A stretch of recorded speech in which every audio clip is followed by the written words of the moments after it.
Welcome everybody.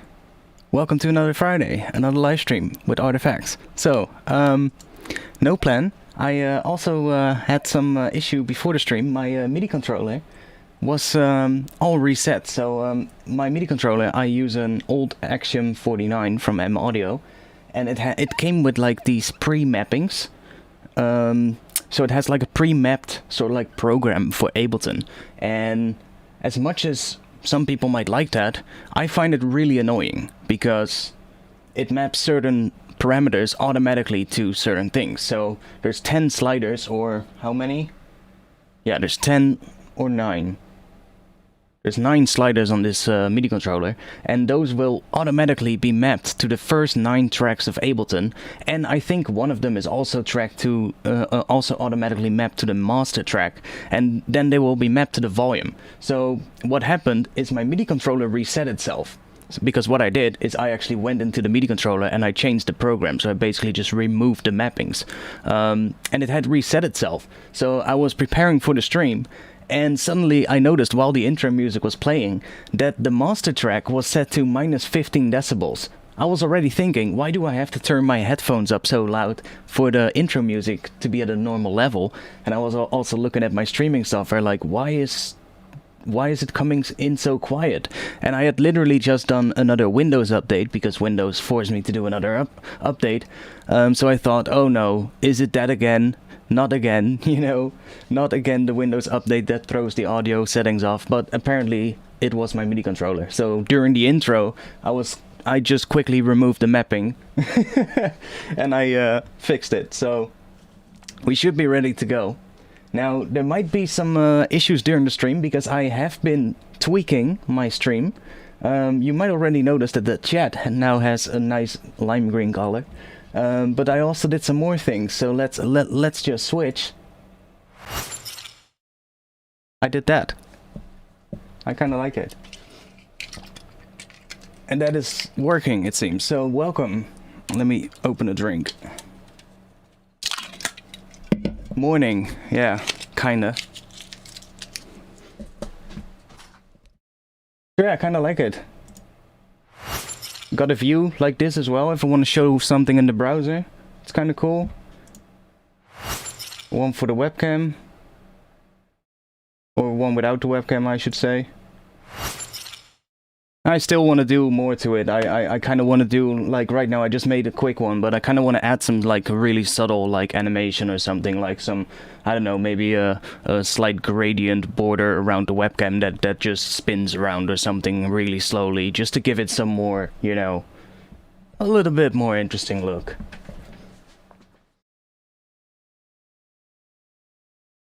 And just in general, you know, like little things like when I switch between the two.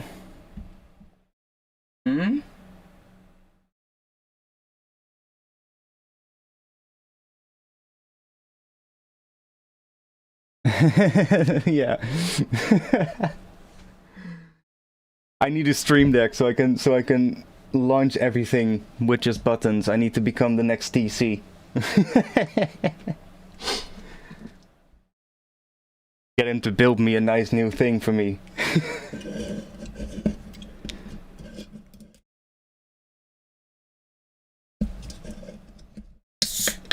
But yeah, like I just wanna, you know, add some more slight little things. And it's also because, you know, it's more cohesive with the tutorials as well. Like if I switch between, for instance, the break screen and then switch back after the break to the regular screen, it pops up my social media account on the side, which is kind of nice. But it doesn't pop up when I switch between the main scenes. It actually stays away then. So it's kind of cool. I didn't need to do a little bit of a hack, but managed to make it work. So, and it should pop up every now and then during the stream as well, so that's kind of nice. It makes it a little bit easier. I don't have to trigger anything by hand. It's just going automatically. So that's perfect. Basically just been looking around, you know, what I can do with it, and seeing what I can do with all the little things. And like Streamlabs itself is great. Like I use Streamlabs OBS, which is great. because it has features included that, you know, are great for streamers, like the alerts on screen and all of that. But the software is still a little bit buggy, and some of the features just don't update well in the settings panel for me. So I might be changing some of my options, some of my settings, and then I click save, and then they just revert back to the original default settings, and I'm like, okay. So I was playing around with it, and I saw that they had a little feature that you could use to create like a little thing with your social media account and stuff like that will pop up on the screen, and you didn't have to do anything. You would just have to upload an image and put some text in, basically, and they would make the whole thing pop up. But it wouldn't save. It just wouldn't save properly. It would save, but then it wouldn't save the animation that I would set, and I didn't want it to be like with a weird ass cheesy animation that you can choose from the presets. So I wanted to turn it off, but I couldn't because it wouldn't save it. So then I thought, well, how else can I do it? So I just made a website, basically. I just basically made a web page in HTML, which loads the animation into a web page with a color that I can key out as the background, and then I put that into OBS as a browser source, and it fixed it, basically. Now I just have that running, so there's just a file on my computer that's just an HTML file that's being loaded when I switch between scenes. So, no, don't have to deal with any plugins in Streamlabs or anything. It's literally just an easy browser page, basically. Finally, those web design skills I learned in art school came in handy.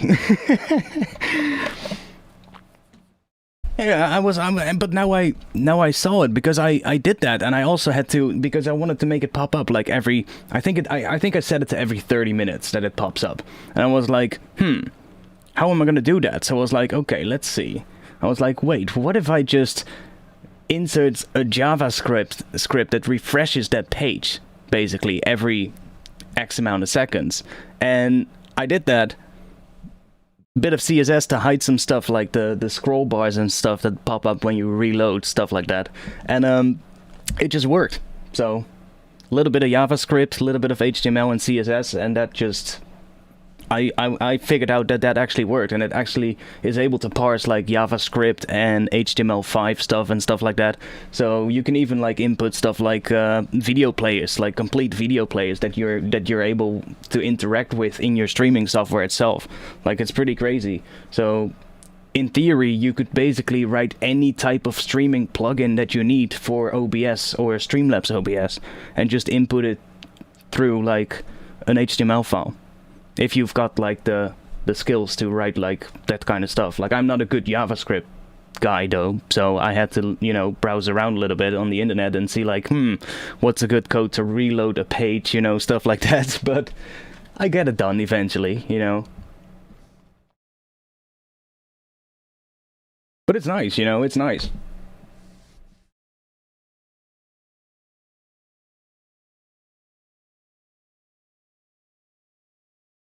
What are you talking about? The camera box and the timeline box don't align?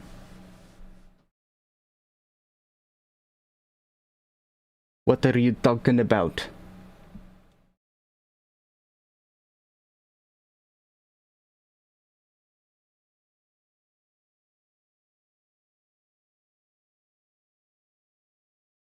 Not sure what you're talking about. I need to see it bigger then, because my other screen is so small. What doesn't align?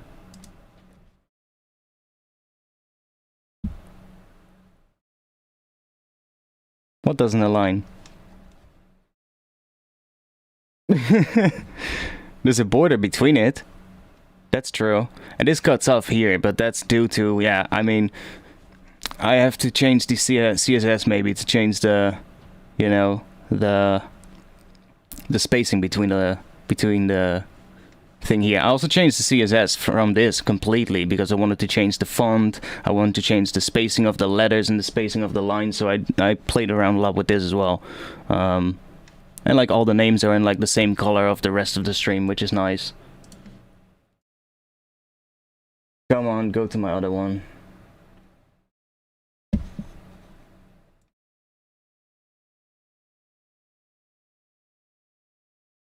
I look in mods for that. What is it?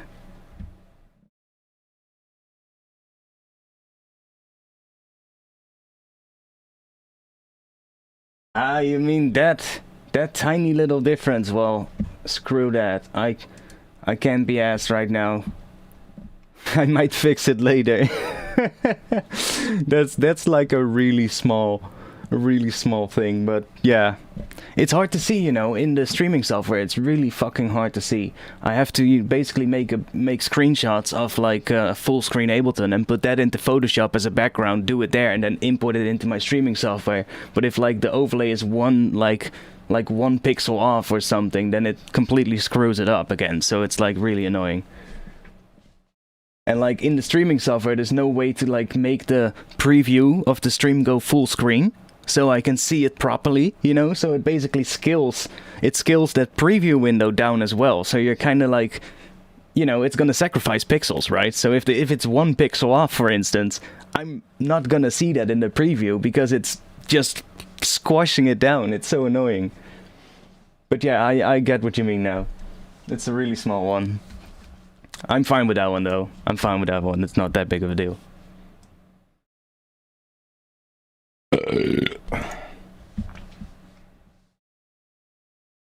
But yeah, just I'll be able to do some more stuff because now I know that it's actually able to like it's able to also do stuff like JavaScript. You can do so much with that. I could make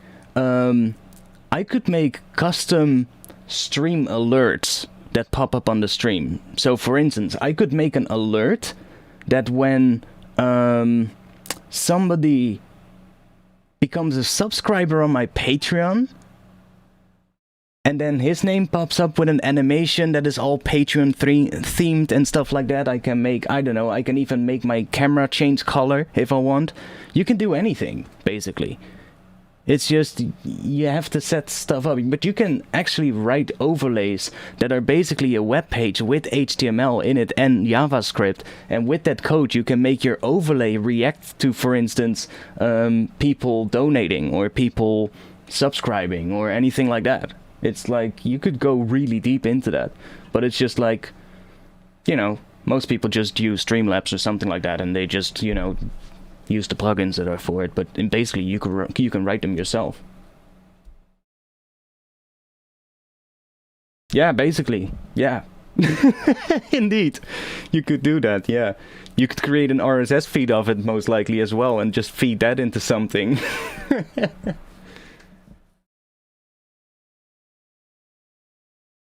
I noticed in Ableton you have a resampling channel that you use for bouncing out your mix post-master. What I do is I basically have that track right here. It's set to resampling right here.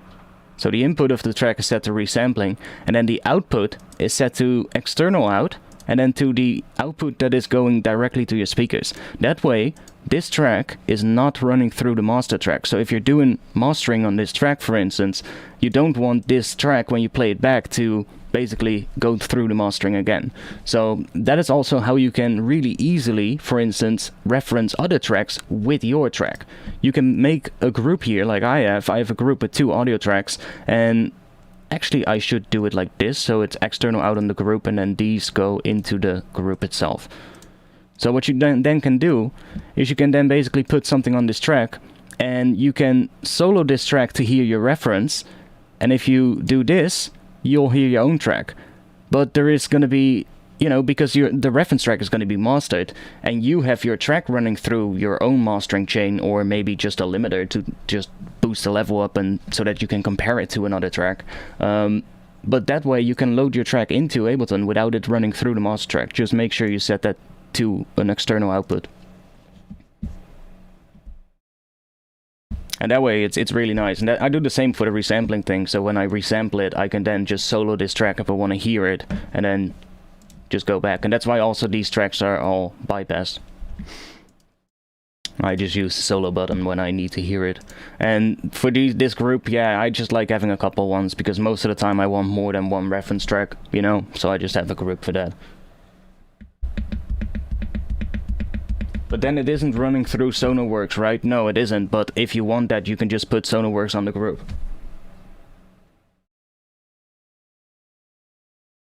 I mean, you can put anything on this group again, and then it will run through that, and then go directly to the output, so you can do that, if you really want that.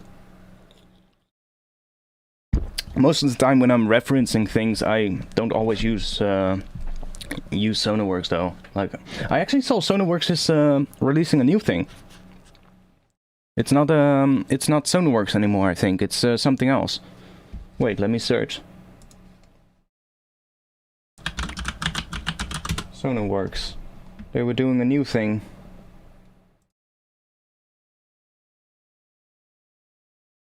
Sound ID? Was that it? Yeah, Sound ID reference. Let's check.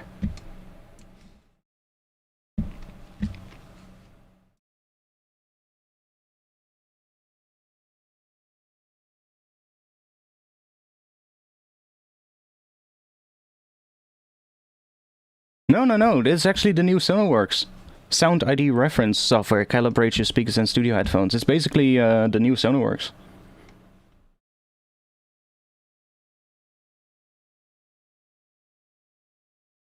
And they've updated the system-wide calibration, if I'm correct.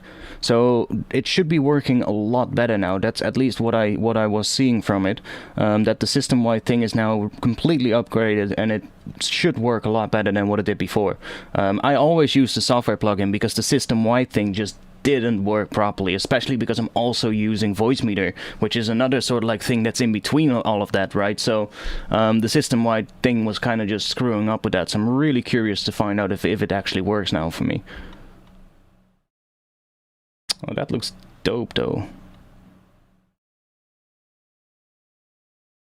I do wonder if I need a new microphone to do it with my speakers.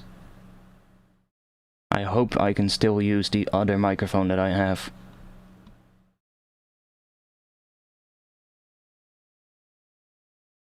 Or use your own. Oh, that's new.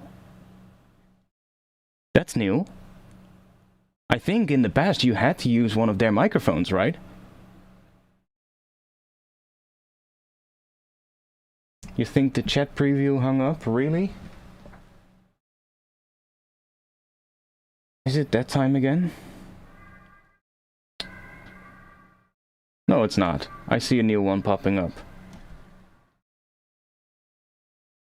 It's just a little slower. It's just a little slower because there's a slight delay. That's just restream. I can't really help that. I'm planning to switch to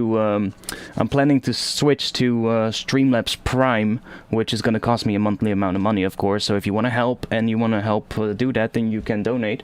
Let me just put that Streamlabs donation page in there, and you can also support me on Patreon, by the way. But I'm going to.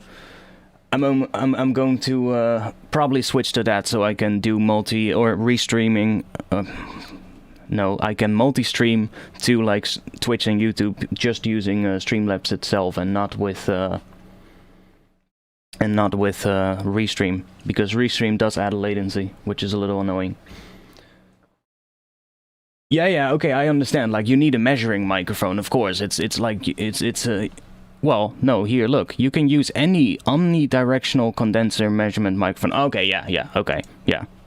I mean, that's understandable though, because it's not like you just take your dynamic microphone, like your well, like the one I'm using, right? Let's just take that old Shure SM. What is it? It's not even an SM. It's a Beta 58A. Yeah, that's not gonna work, you know. Or take my Rode NT1A. I mean, it's probably better, but it's still not gonna work well.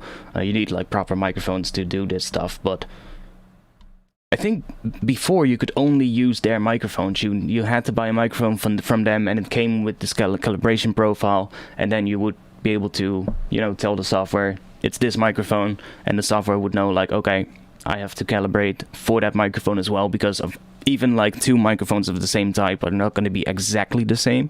They're always going to sound slightly different. So those measurements microphones usually come. I think I'm kind of questioning how they handle that with like other microphones from other brands. Like, can you still input the serial number from those, and does it know which one it is? Because that's how it worked in the past. I've done the calibration on Sonarworks a couple of times already, so. Ah, yeah, okay, well, I mean, that makes sense. That makes sense. that they would just recommend their own. Yeah, like it would make sense as well, because there are slight differences between microphones of the same brand and the same type. It's just, that's just how it is, you know, like they're very, very tiny though, but they are there. And for stuff like calibrating a room, calibrating your speakers, those little differences can be quite a bit of a problem. So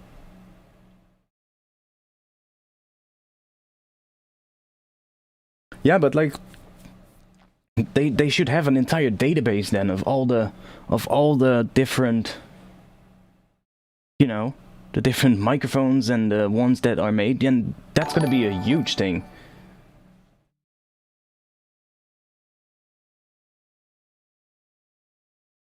I mean, theoretically, yes, that would do the same thing if you have an EQ on your master channel and you sort of like, yeah, make that curve. I guess, yes, that would do the same thing. But, you know, it's not like it's that easy to create that curve. See? This is the adjustment for my speakers. So, the left and right channel. I mean, good luck creating that on an EQ. I mean, that's gonna be, it's possible for sure, but I wish you good luck. And then especially if you then have to adjust things, because, you know, you're gonna have to adjust by ear. And adjusting by ear, if you don't really know what you're aiming for, it's gonna be a tough job, honestly. Like, that microphone knows what it's aiming for, you know? It knows what it's aiming for an as flat as possible response curve. But your ears, they're gonna fool you, you know, doing that kind of a job. So, believe me.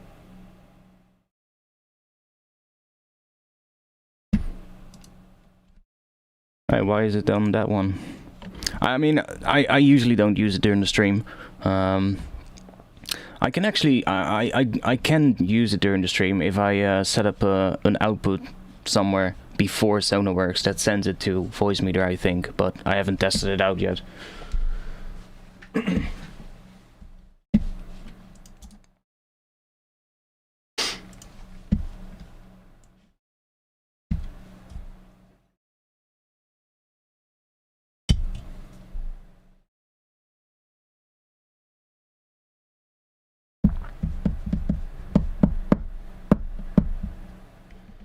That would be sick.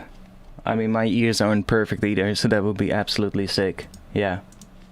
Totally agree. Okay, let me check. What is the limiter set to? Okay, good.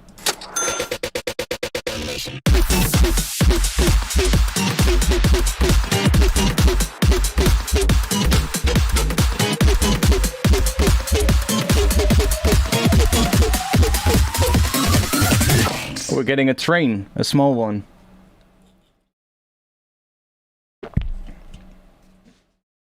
Oh, damn. Well, okay, we're gonna sit here for a little bit. Damn.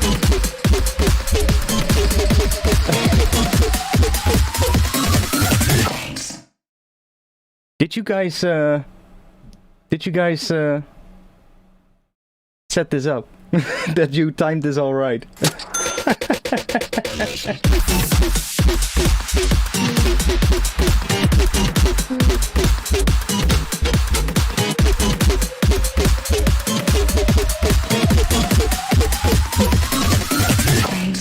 Make it stop. We have 2 more? 3 more? What is it? Oh boy. Yep.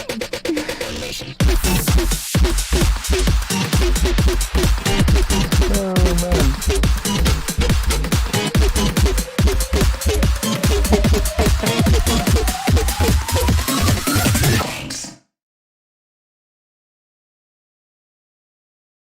Is that the last one? Can I talk again? Nope.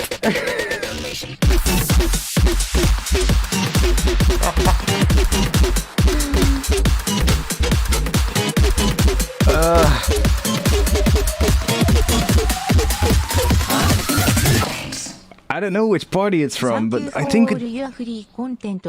Helped me so much over the years. Oh man, you're welcome. You're welcome. Oh shit.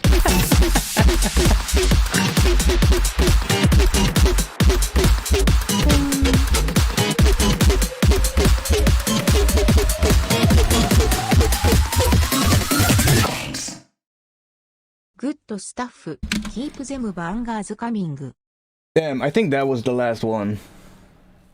That was a fucking train. I said a small one, but that was a good one. Thanks to Gabor Perga, obviously, Brian Laws, Ampli, Kieran, and Bad Lucks. I'm not forgetting anyone, right?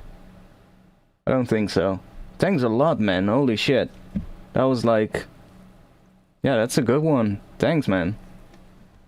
I don't know which party it's from. I think it was from a live stream from Ultra or something like that, but I could be wrong.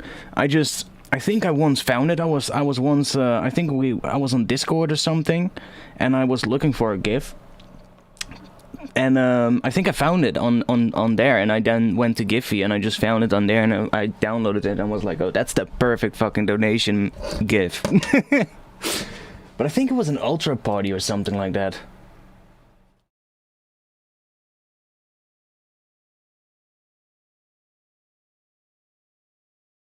Yeah, I still use Faceplant every now and then. Totally. Faceplant is pretty cool. It's pretty cool. Now let's see, is the... Okay, the volume is right.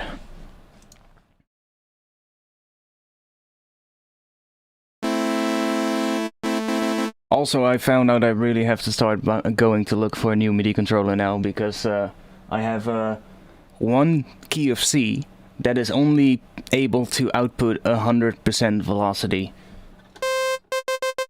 That one right there, it's not able to do any lower velocities anymore, so I really have to look for a new MIDI controller now. I guess that's gonna be the first thing then. I mean, it did its job for a long time, so I can't complain. I mean, this thing is, it's old.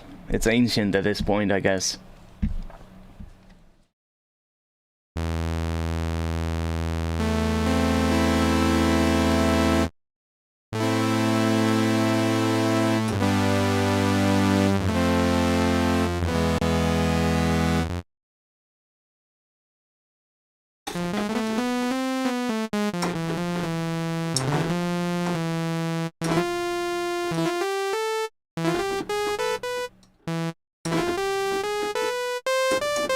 See? That one C? See it? It's really annoying, but I'll get a new controller. I'll see. I've been looking at the Native Instrument ones. I don't hope they're gonna put a subscription model on that either. Not sure if you guys saw it, but Isotope is going subscription models. I'm not sure what to think of it.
Variable velocity on C is a premium feature. Yeah, I like that one. Now I'm looking at the Native Instruments ones for one main reason. Those I forgot what they're called. I forget it every time, but they have the automatic, they have those little lights on them that turn on when you use like contact. Or you use contact, it'll turn on for where the key switch ranges are, and that's like, that's so powerful, that's so good. Because that's the one thing that I always hate from using contact libraries, is the moment I need those key switches, I have to look for them, and it's also annoying to like play around with it, but... And they seem like good keyboards though.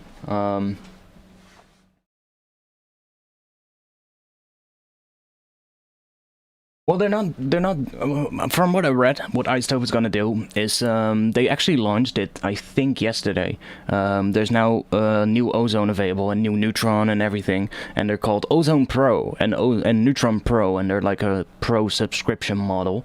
And then there's also, a consumer subscription model, I think, but they will keep offering the buy outright option, so like just being able to buy the software. At least for now. I mean, I will have to see how that is in like a couple of years from now, but we'll see.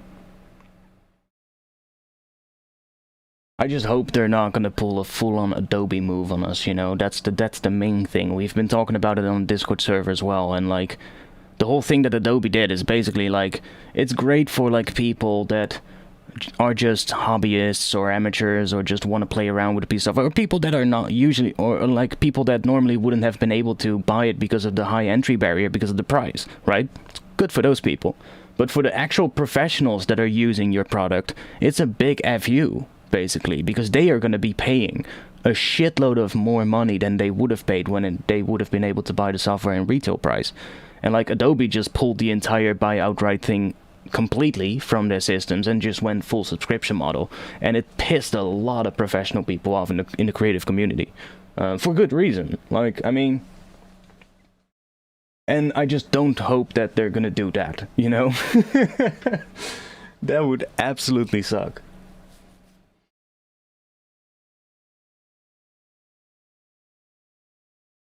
Oh yeah, I saw that. You can also indeed do the skills on the thing, and that's good. Also for just learning the skills, it's good for that as well. Well, yeah, I'm actually thinking of getting a separate one for MPE. Like, I'm still looking for that, but I want like a smaller one for MPE that I can put on my desk in front of me. One that doesn't take up too much space.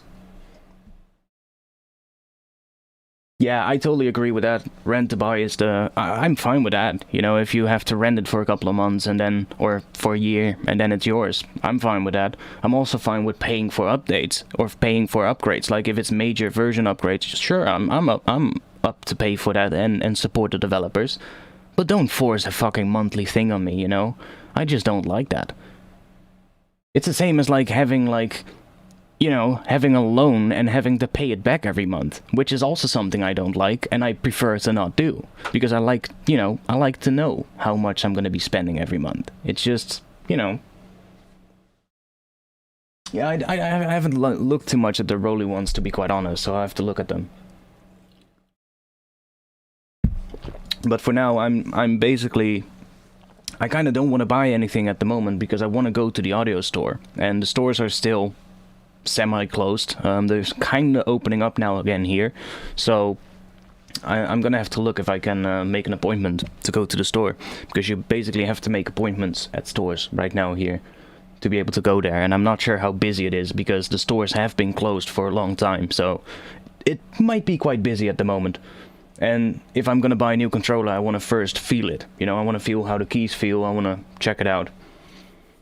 Yeah, there's a box store pretty close to me. It was actually called Peter Verspui before this, but they got bought out. So Box bought them and basically just took over the store, if you get what I mean. But it's good.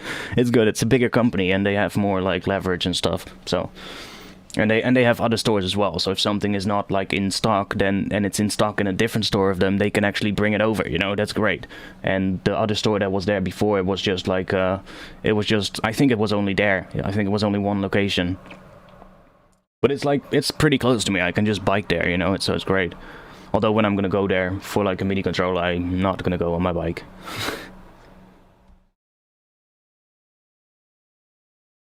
Fate of a Spy, I mean, not that long ago actually. It's only been a few years since Box actually completely took over that store. That store has actually been there for quite a damn time still. It hasn't been that long.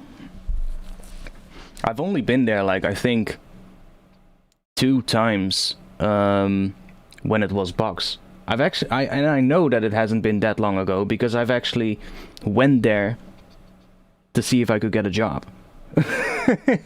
and I roughly know around what time that was, and it was still Fate of a Spy back then.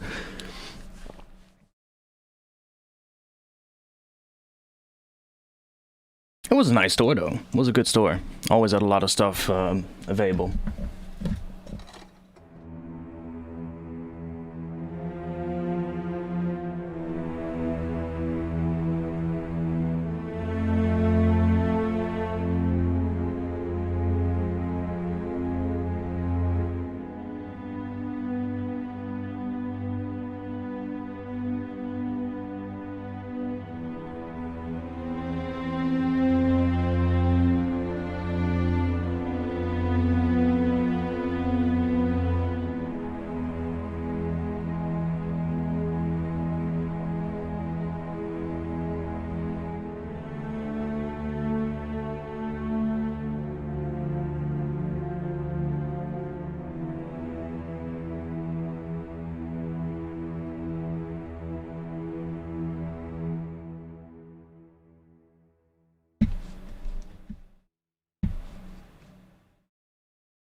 No, it's not that long ago.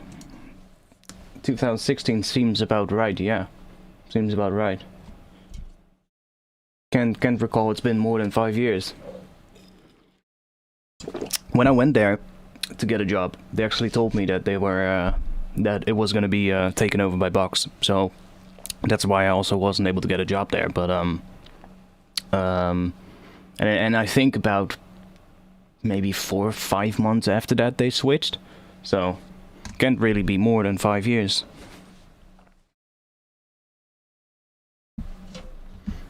Okay, let's see, what are we gonna make today? No clue.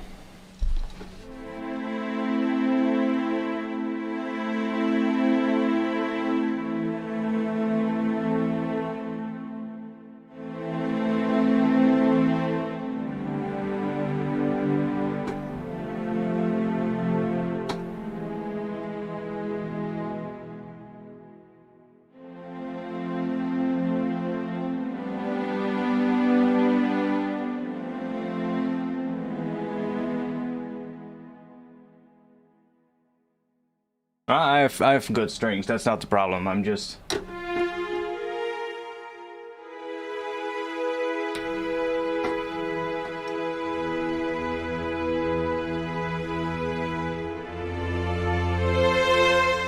See that goddamn C note? It's gonna annoy me really quickly.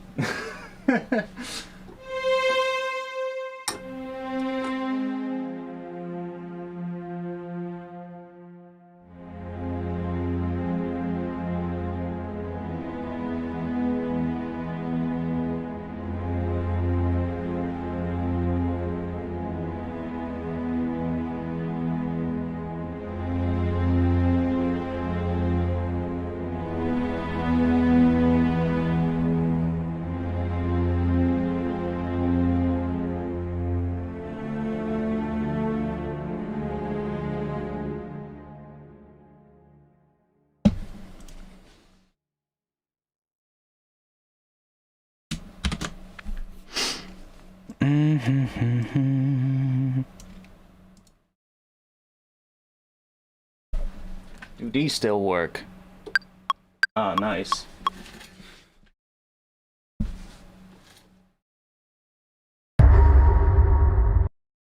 I move that around? Ah, sweet. Sweet. And does it also play from there then? That would be great. No, that's annoying.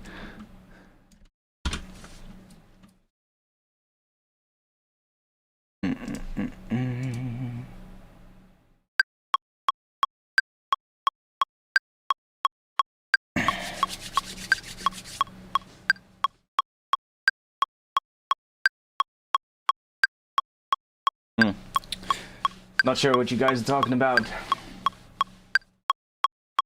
that the overdub?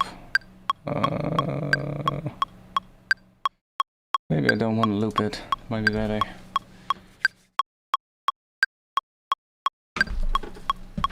Let's see, what are we gonna do?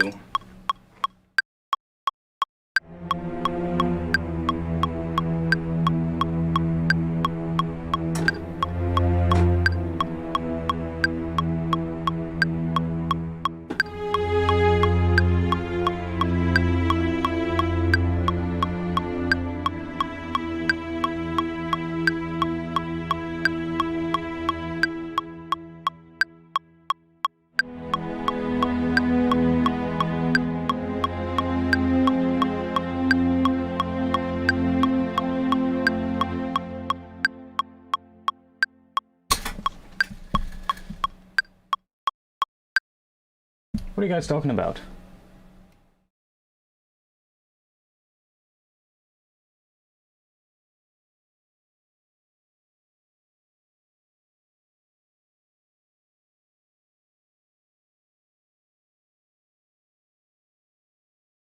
The guys talking about push, or what is it? No, no idea. Whatever.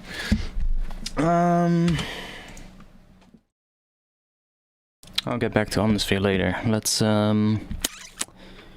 are we gonna make today? What are we gonna do for tempo? Let's start with that. While I look for some drums. We've got some drum racks. We do.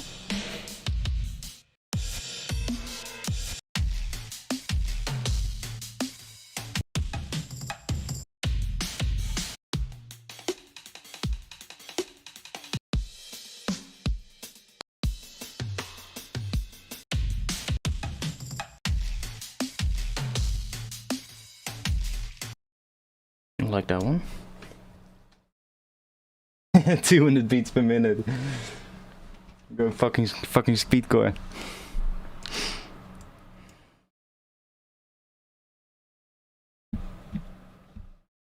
Oh, you're talking about MPE support in FL. Ah, okay. Is that bad, yeah? Is that bad?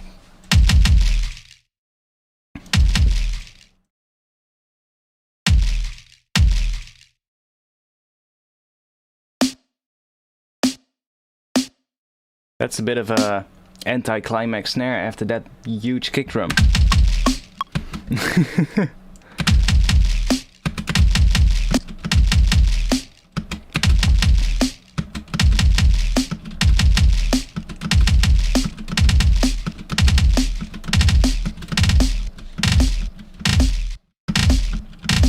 $852 beats per minute.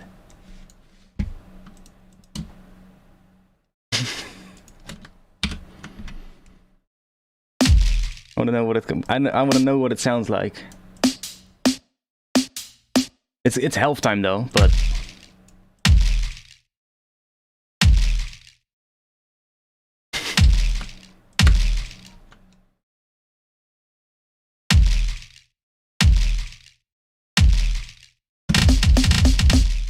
oh yeah, okay. No, okay, let's go down.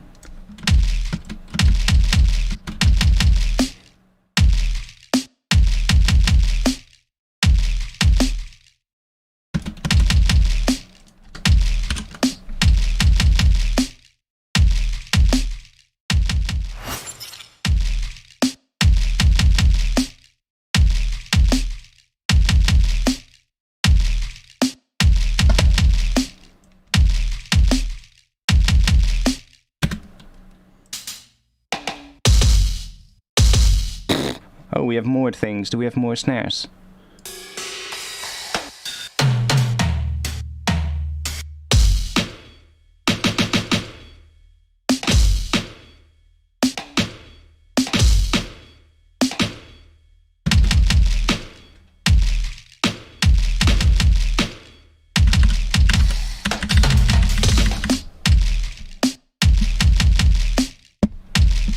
such a weird...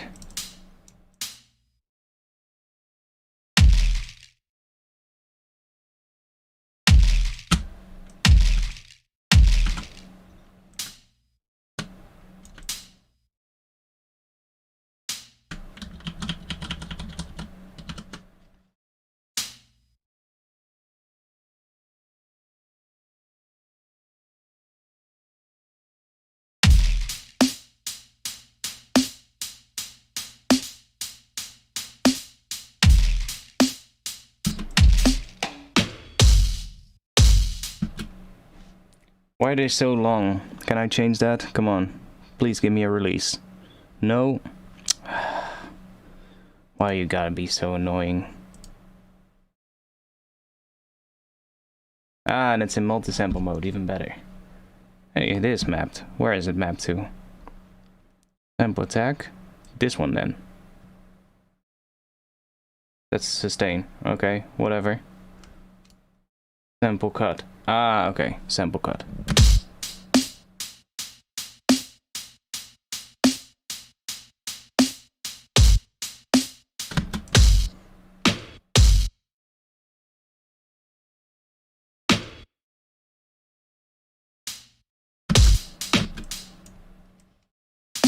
I'm just gonna write a little drum pattern and see then what tempo we're gonna do.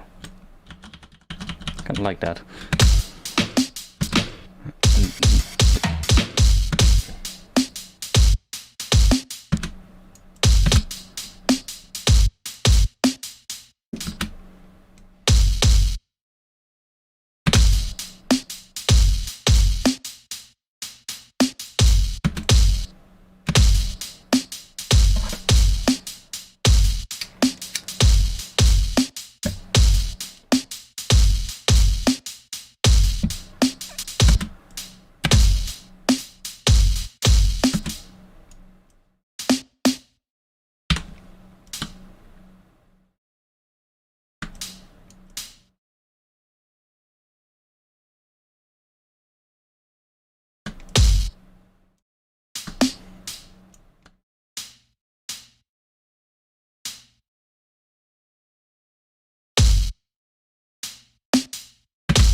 Could do 174. We could do that.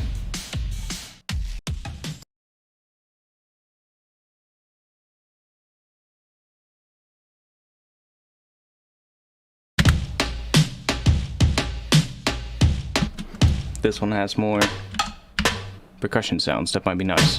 See if we can make a little pattern with percussion sounds.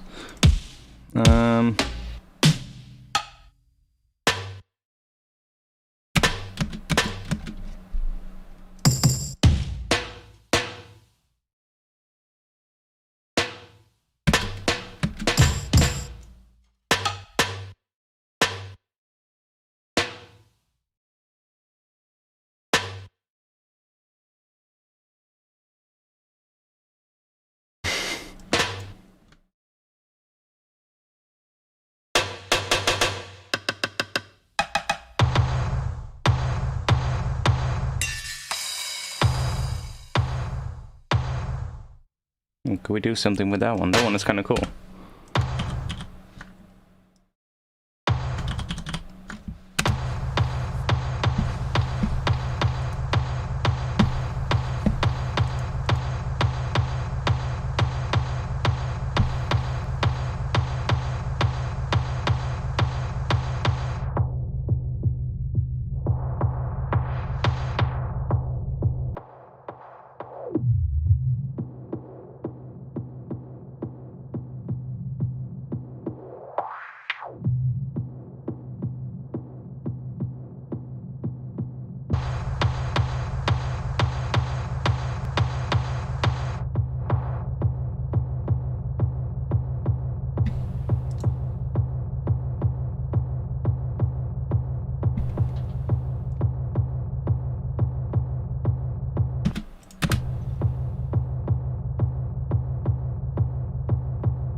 Should probably work in mono, because otherwise you hear the difference, right? This is in stereo. Okay, let's... And that's in mono. See, we're losing a lot, so it's better in that sort of like moment. It's better to just work in mono. For drums, most of the time I do work in mono anyway, and I'll make it more stereo later if I have to. Oh, I kind of like.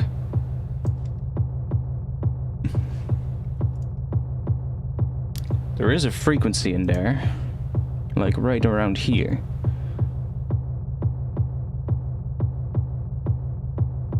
Sort of like a B note or a C note. See what it is.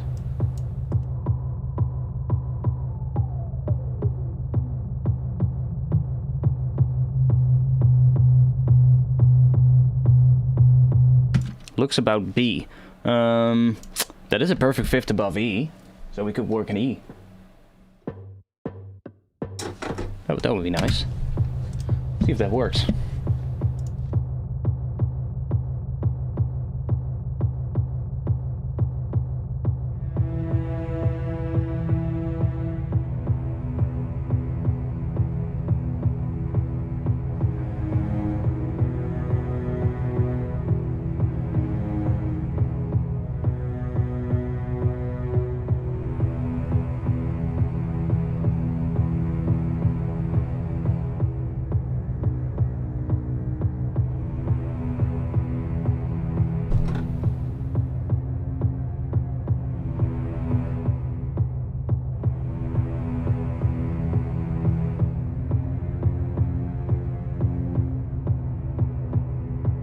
I mean, it does kind of work with E and F, so doesn't sound too weird. Might be able to use that.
Now I wonder what happens if we throw in some of those other percussion sounds.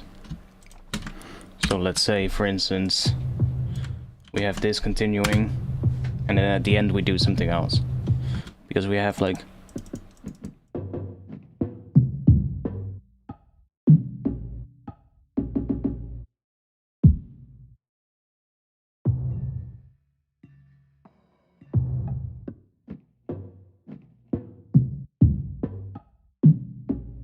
Not much, I think.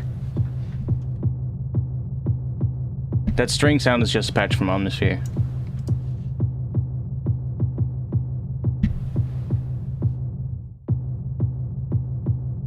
Okay, that will work for now.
Okay, it does ask. It does kind of feel like it needs B, which it is. So I can pitch this up. Let's see, or down. Up might be better because it's already quite low. Do we have a pitch one? Sample pitch. +5.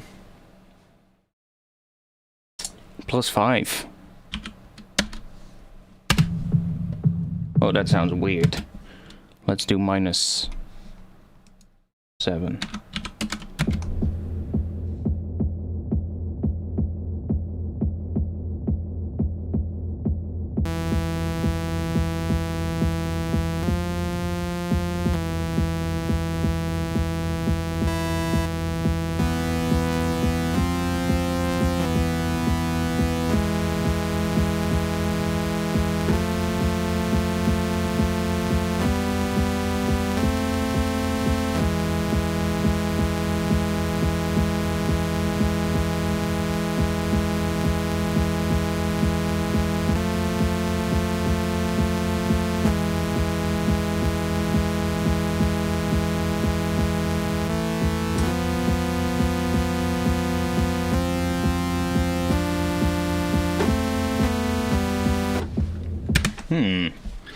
I do want to do something with some sins for a change.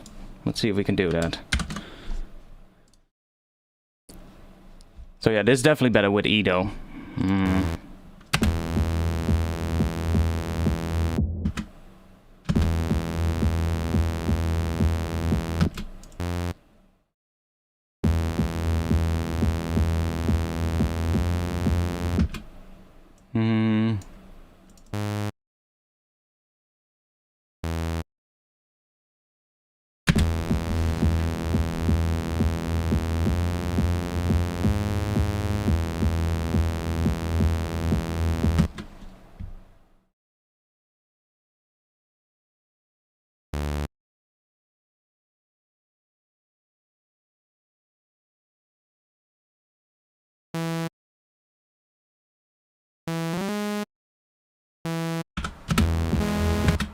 Huh? Oh. My bad.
It needs that one. It can't have a G because that's not the scale. This is the top melody is playing in a E major Phrygian, and this bottom melody for some reason wants that one.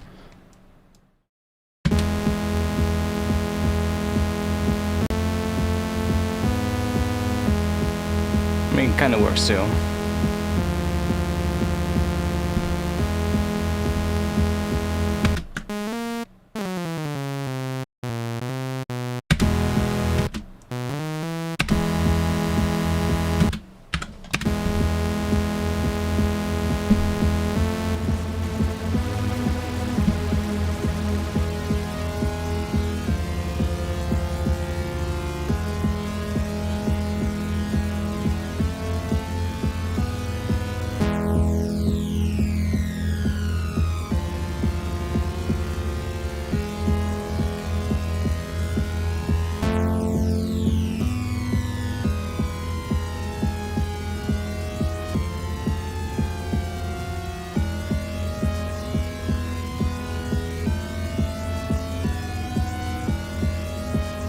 find a good position. Come on. Come on. Maybe there.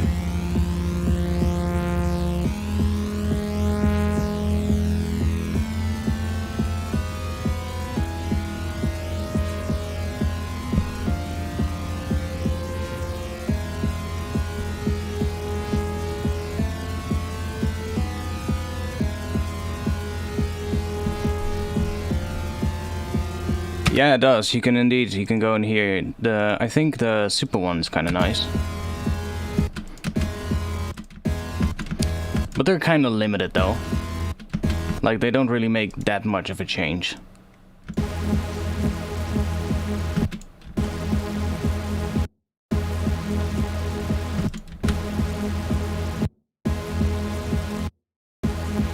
It's not like they make that big of a change though. So that's a bit of a shame. I mean, you have the stack thing here, right? That's kind of nice though. That kind of makes a bigger change.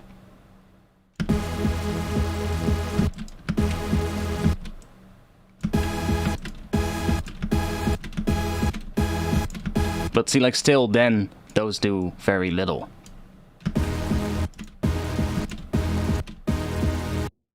They do something, but not that much though. Yeah, the random one is kind of cool.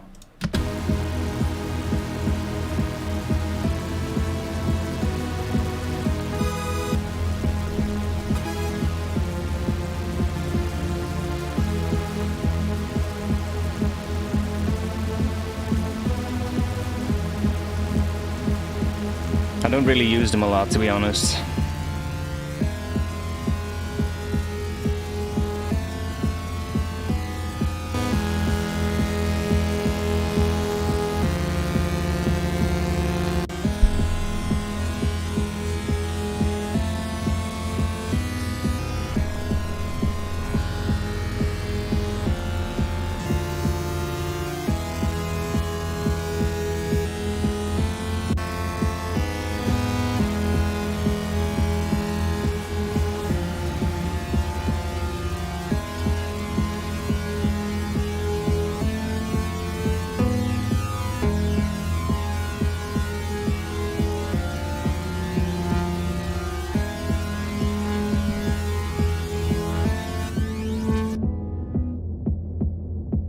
We still have that thing underneath it as well, so let's see if we can do something cool with it.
Yo. Oh.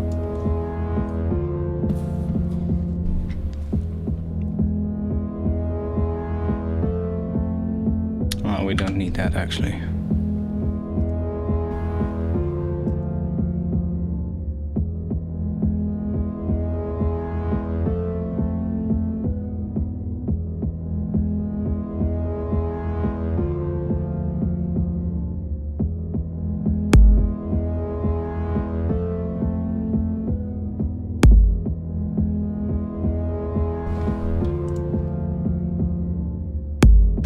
Hmm.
Something like that.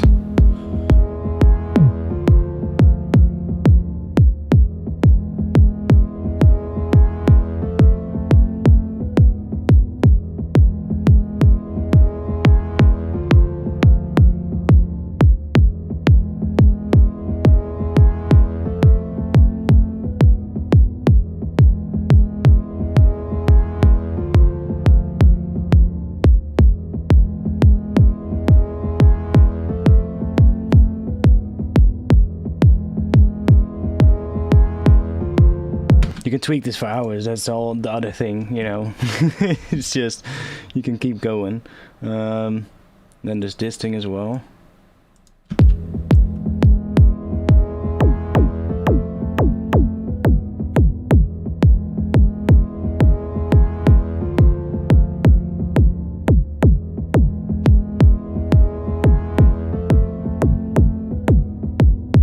I usually just keep it at sign anyway.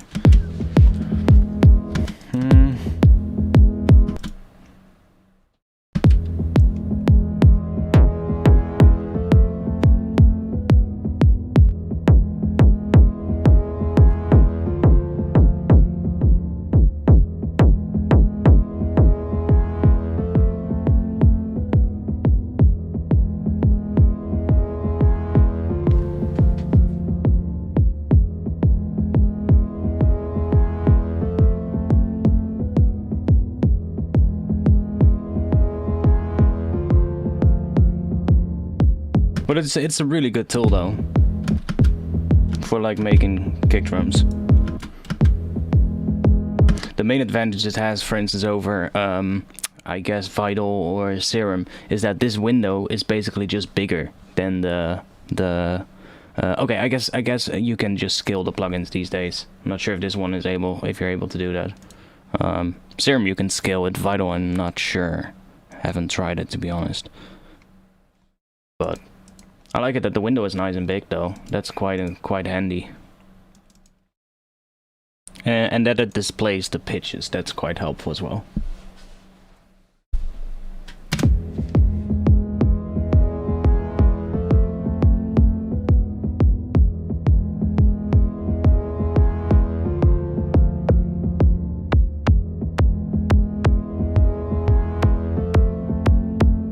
And you can do really weird ones if you want.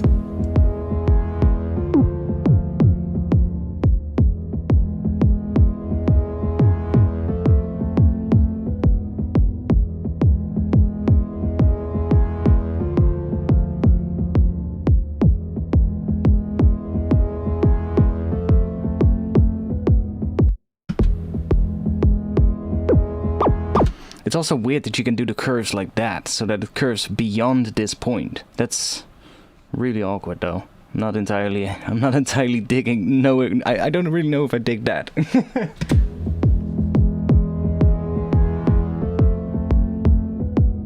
To be honest, I haven't really played around with this one for snares, but I know people do it as well.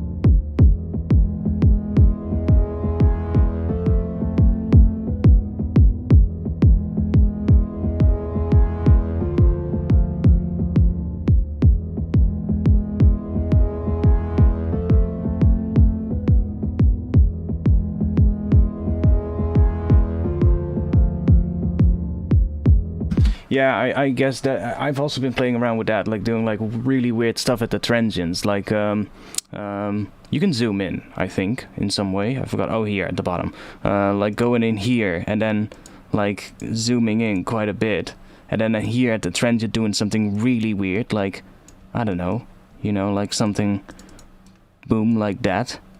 You get like really weird.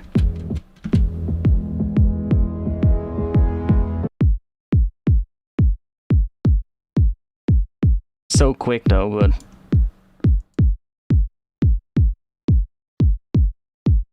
you know, just doing weird stuff like that, which can be fun.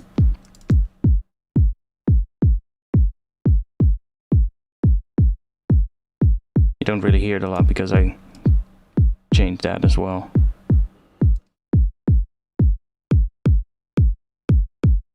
And you can drag your own stuff in here as well. Forgot how. Oh, there's a load button. Probably that. Ah, yeah. Still has the folder open that I was playing around with.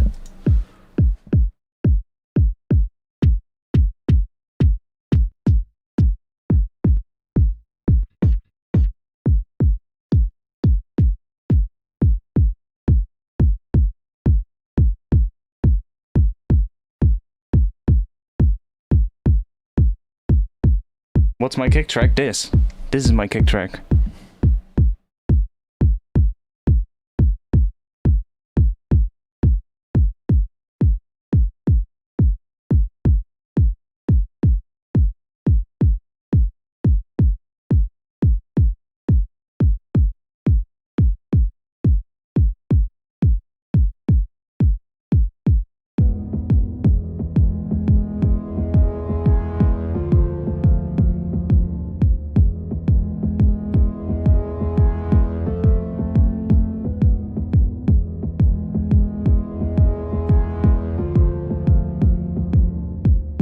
Yeah, I mean, it's perfectly doable. Like, you can take this and then take the click and, you know, you can play around with the length of that like this.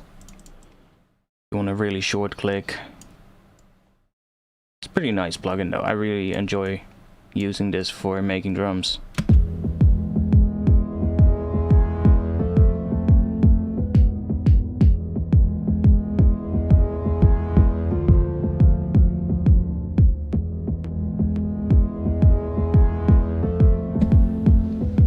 And the best part is that you then can just do a bloop and drag it into your project.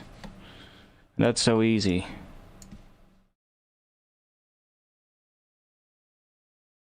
Bam, and there you've got your kick. You can look at it. Ah, okay. Looks alright. I mean, I haven't used this for a really long time as well, even though I had it for quite a bit of time, and I started using it and I was like, why didn't I use this before? It's actually quite handy.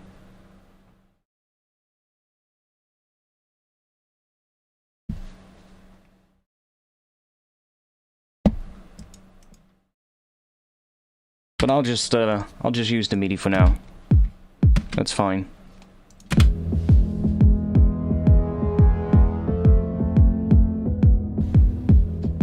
I think it's because of that major chord. It's an E major. Could be the same chord, I'm not sure. I'm actually not thinking if this is going to be what I'm going to do. I'm just playing around a little bit right now. Trying to find something that I like. I did have something that I wanted to try using someday. And I haven't done that. And I'm sort of like debating, I want to write a track with a guitar-like sound. And I'm thinking it's going to be a half time track. I'm not sure what tempo half time. Could be 170-ish, drum and bass. Could also be more like 140-ish. Not sure yet. But I want to write a track with sort of like a guitar sound in the intro and outro. And in the breakdown probably. And you know, like first write a guitar part as well, and then just really warp that with like resampling, maybe form, something like that, to get like weird effects that still sound roughly a little bit like the guitar, so you can sort of like sprinkle those around in the drop or something. I don't know, something like that. And there's two guitar sounds I'm kind of debating between to use.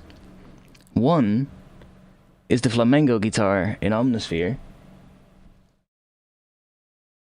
And the other one is the Native Instruments Middle East library, which has like, I think it's called an oud instrument, something like that.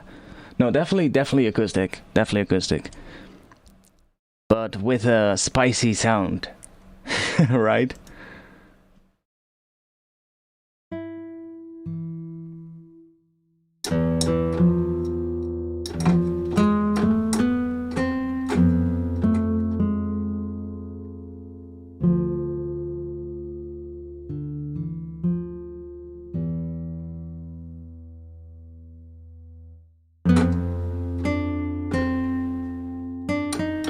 Oh.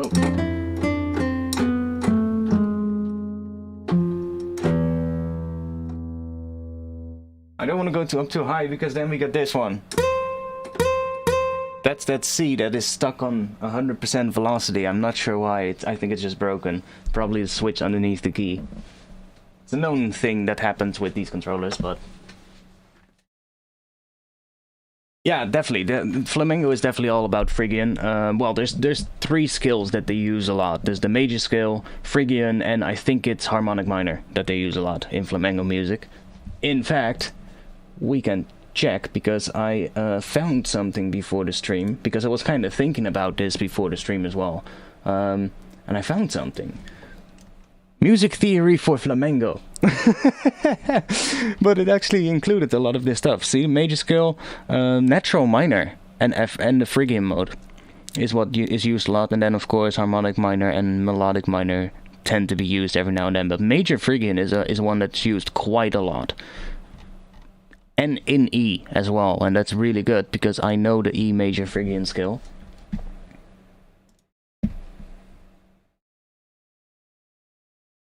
But yeah, there's another one that I really like as well, and that one I like absolutely because it has key switches. Like, that's the beauty of Contact. That Omnisphere doesn't have that. And that library sounds amazing as well. It's this one right here. I'm really liking this one too. E.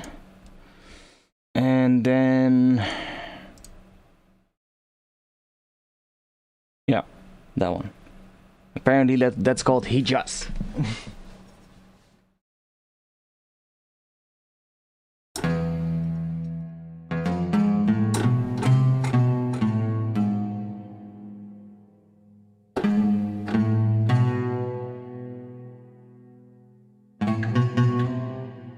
I think this one had the open strings here, yeah.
mean, yes, you have. I think you have tuning options.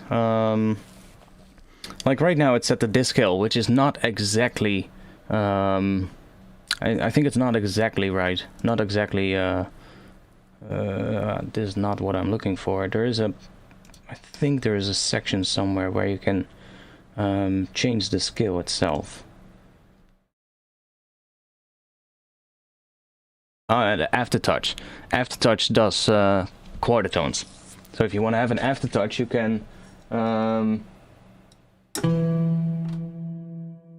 Hear that? You can bend it up with pressing a little bit harder on the keys. Or just right away just pressing really hard. But I think there was something else as well. There was, I think you could change it somewhere. But I might be wrong. The great thing is though, like these first keys here. I need to go down.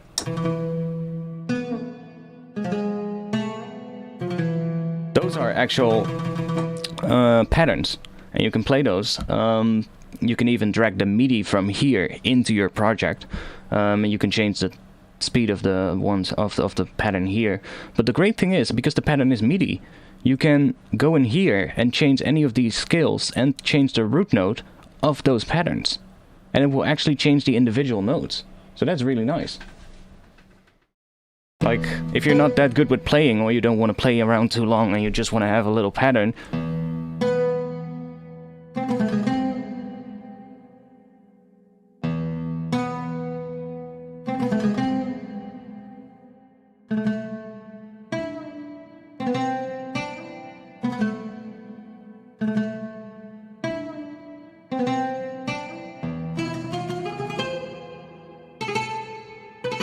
or if you want to analyze how they've done that, you know, you can click one of those keys and you can go do this, do it, and just, can you see that? Yeah, you can still see it.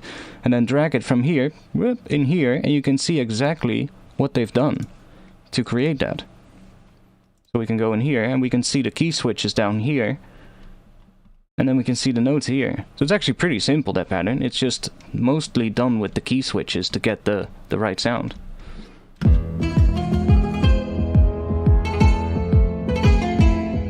See? Let's go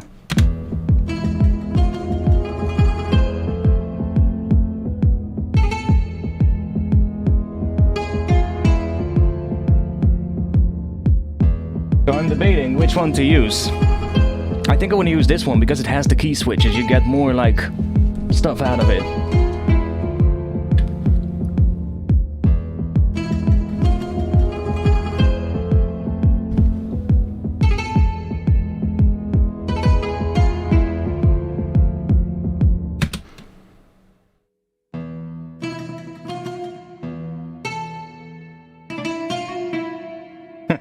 It's pretty nice though.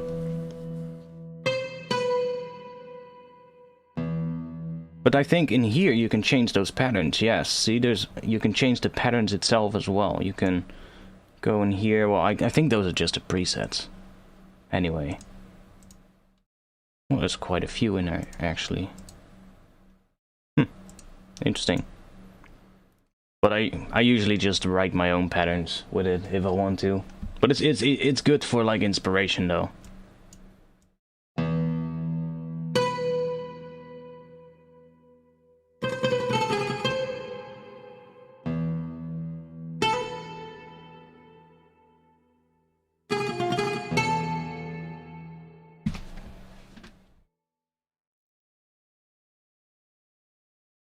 Okay, now it imports. Ah, nice.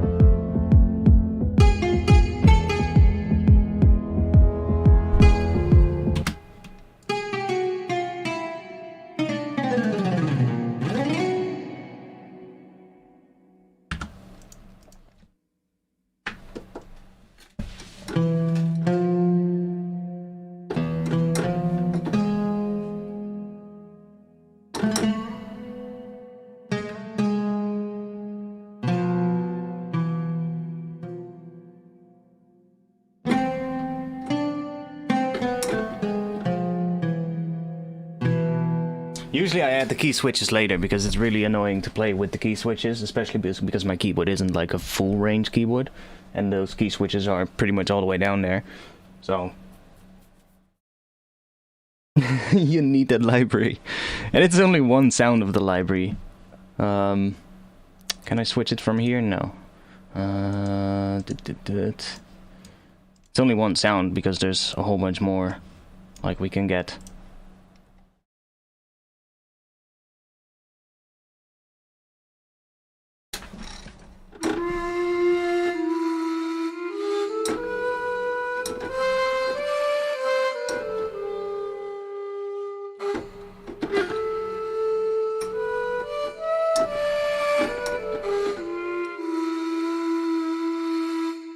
Or which was the good one? There was a really fun one.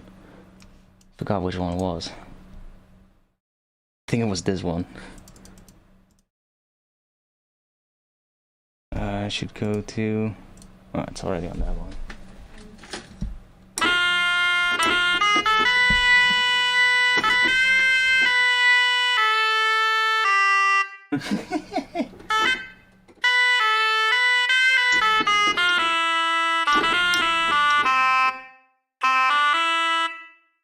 Limited range though, but it's pretty cool.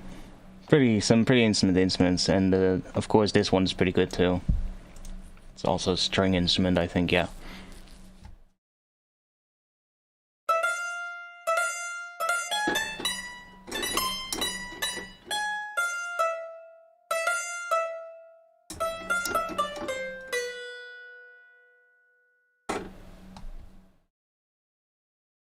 This is a library from Native Instruments, actually, so I think it comes with complete, but I could be wrong. I could be wrong.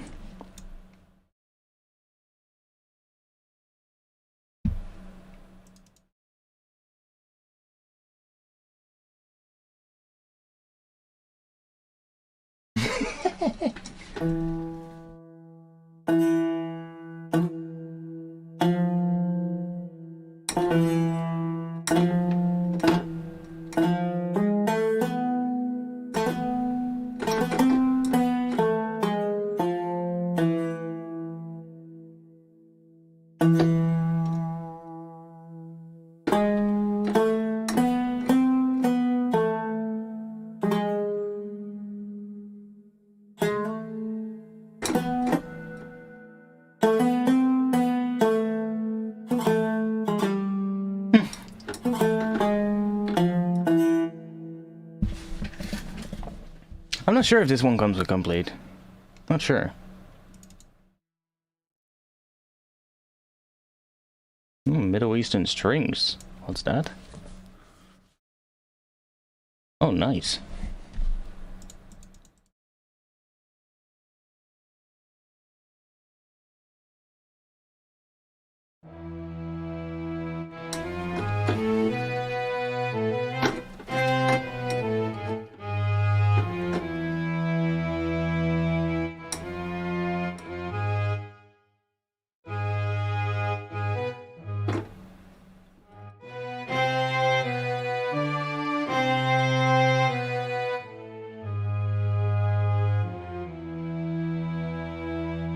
Yeah, with Ultimate it should, because it's a Native Instruments product. So with Ultimate it definitely comes with complete.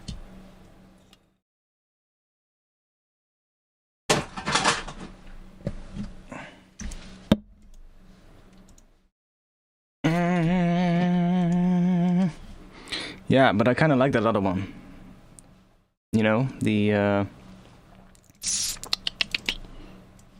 one. It's either gonna be that or the one from Omnisphere, which is kind of cool too.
love that instrument too, though.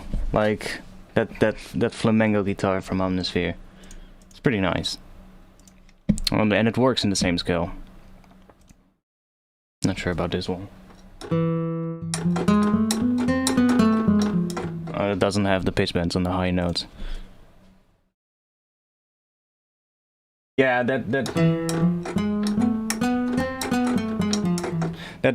oud instrument is really I'm not sure how to pronounce it. Is it oud? Oud? Whatever. In Dutch we would say out. Out.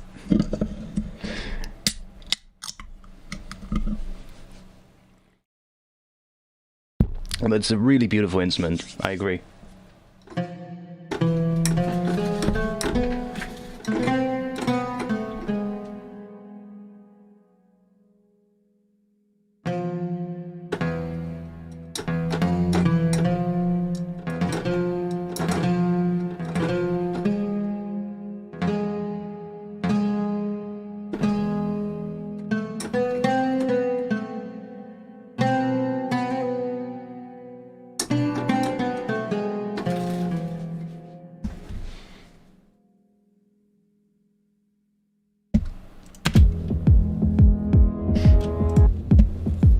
Okay, let's see.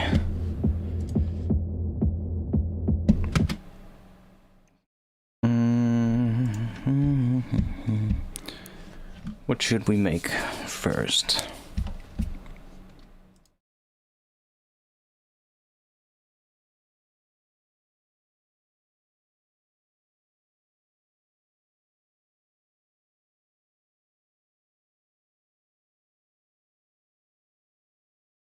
Did I normalize them? Hopefully I did. I have some samples here, but they were pretty shit because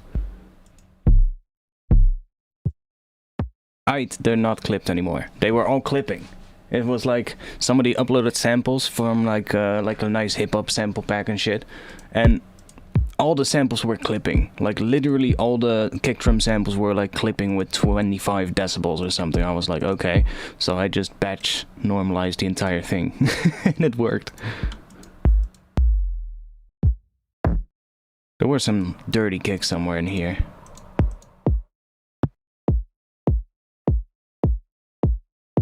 That one is a little dirty. But where are the snares? Do we have some good snares? Yeah, that's more trap stuff, and I don't want to have that. What a nice bit of a... Okay, do we have something better? Going down here? That might work.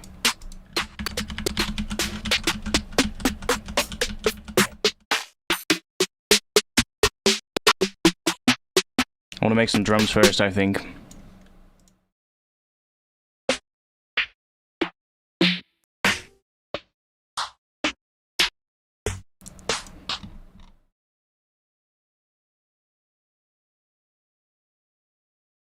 I mean, I could load up that other project that I had. It's pretty similar, I think.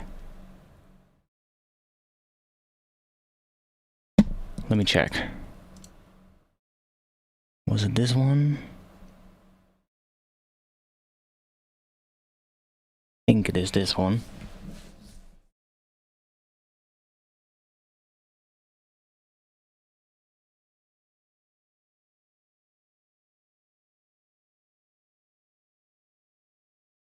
Was it this one? I think so. Was it these drums? Let's have a little listen. Yes, that snare drum was pretty nice. It's a nice beefy... That's the same snare drum in the stream that I did with all the resampling in form.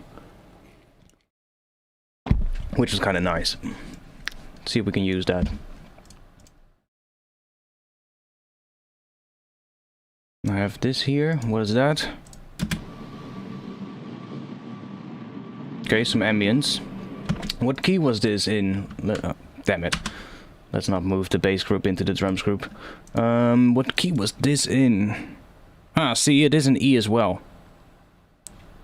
And it's not playing anything here. So we're not even telling it if it's major or minor or anything. So we could still do the E major Phrygian. Yeah, and this would also still work with E major Phrygian, so that's nice. And that's just a Reese bass.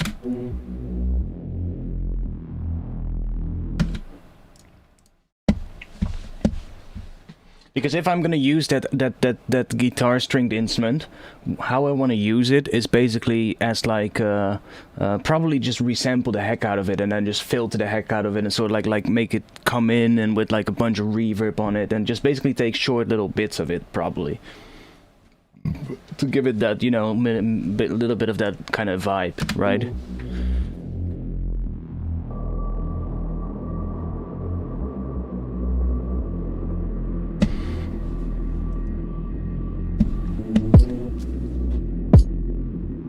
So this is all still pretty basic, but oh, I have a bass sound. Or I started on a bass sound. Okay, well, let's start with that maybe, get something going.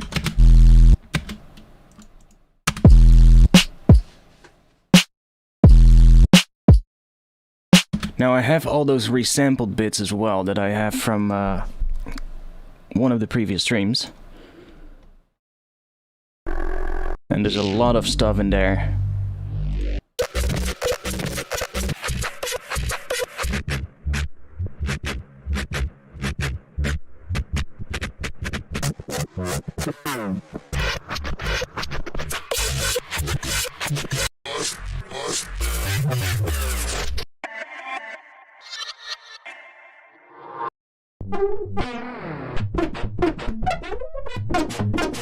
Really weird stuff.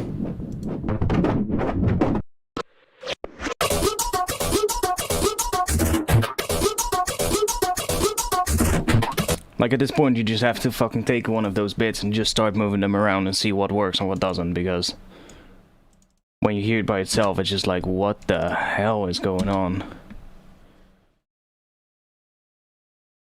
It was just all me playing around in form and getting like hours and hours of resampled material. Oh, I think my vape might actually be working again.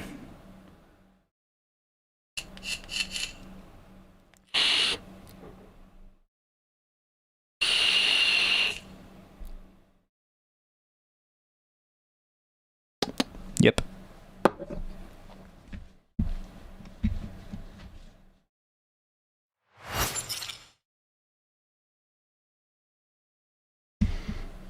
Okay, let's unwarp this and then warp it again, but then make sure this is at the start, because literally this is just full of like weird sounds. Now I'm probably gonna have to high pass this because not sure what I did to it, but it's quite loud.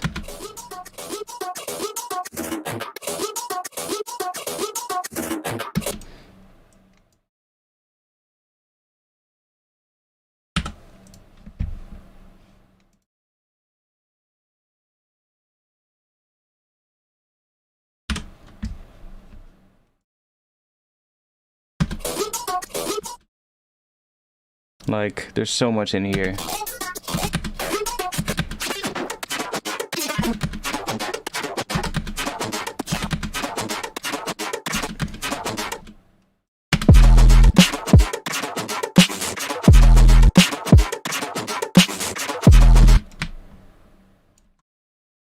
I'm gonna have to unwarp this because otherwise it's really gonna annoy me.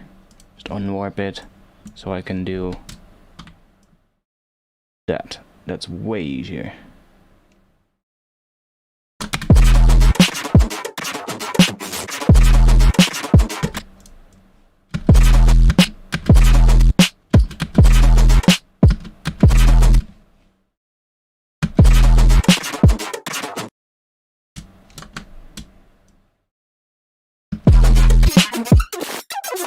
See, there's so much weird stuff in there.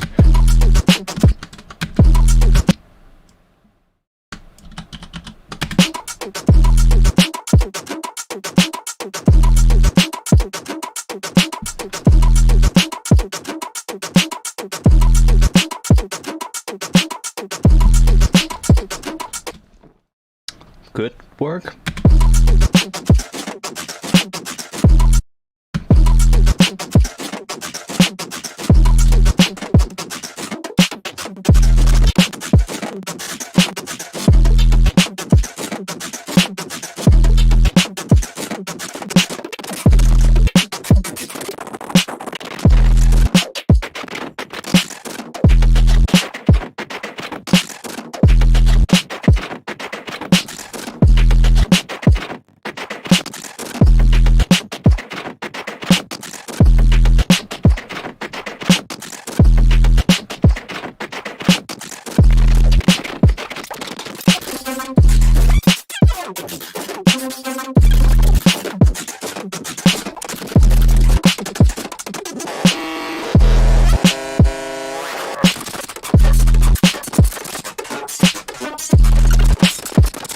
Let's try some of the other ones. I have a whole bunch of them.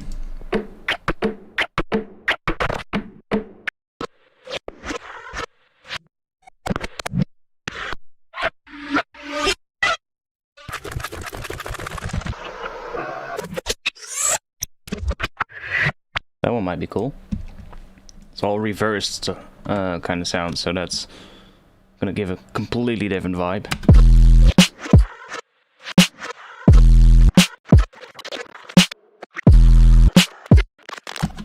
Might actually be nice.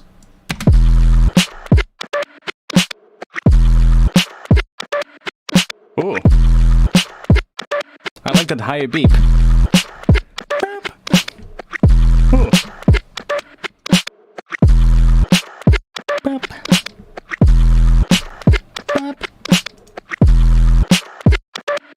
What I did is I took some random percussion sounds and I put them all in on an audio track, and I basically made... I might still have the file. Let's see. Where is it? Drums, probably. Loops for resampling, yeah. So I made this loop.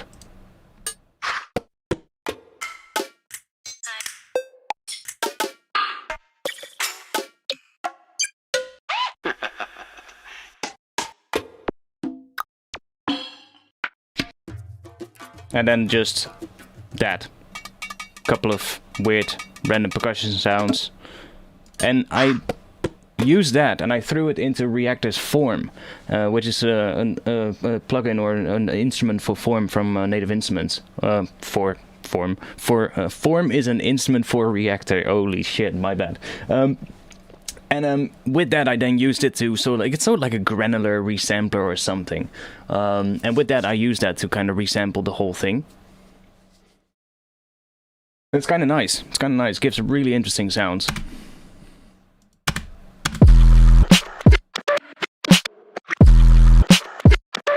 I really like that. So let's see if I want to time this different.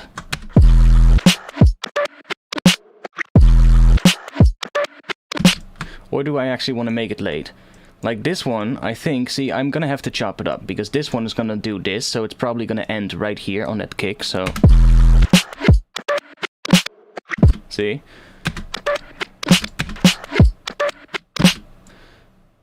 Or go... I mean, we could do it like here, like what it was, and then move that kick. That would also be fun, have that kick slightly off as well.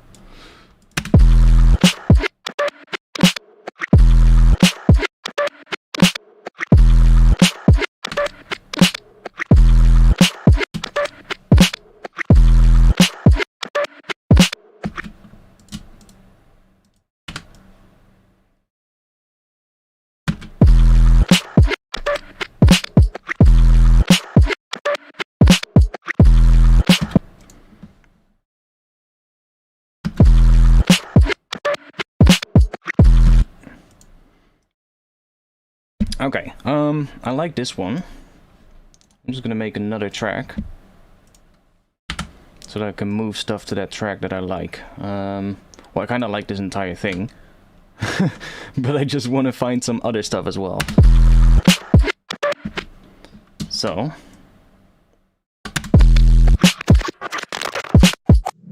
see, there's a lot more stuff in here.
Now we're gonna get louder here.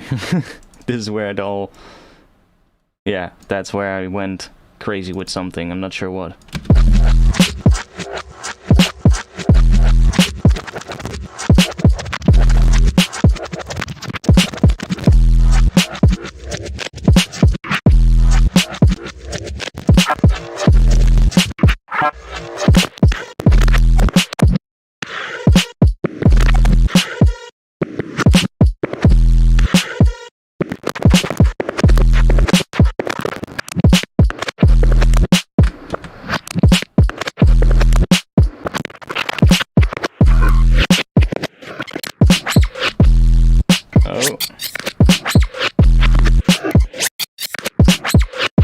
Here they're clipped as hell. I think there's OTT on it as well, from the looks of it.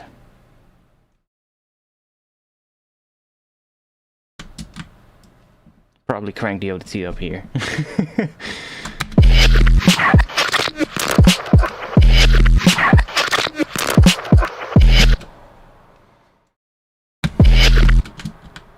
You just mix them, right?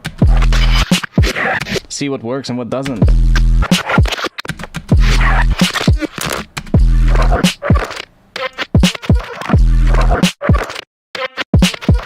Like this one as well.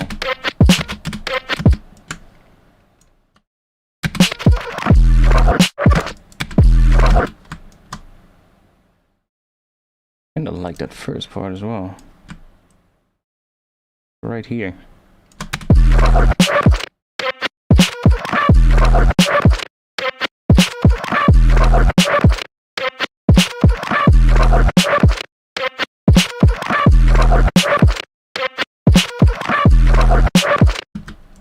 I don't even know what the key is of this. Well, this is not really in the key, this is percussion, but...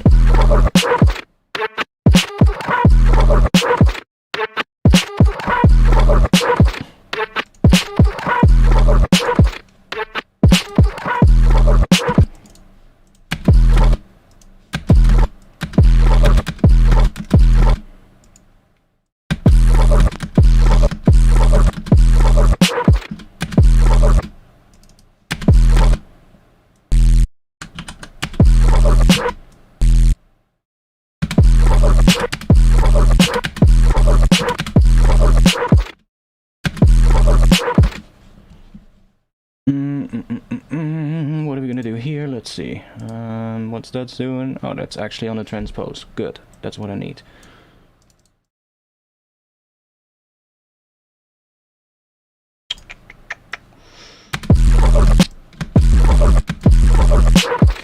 Let's not do trigger.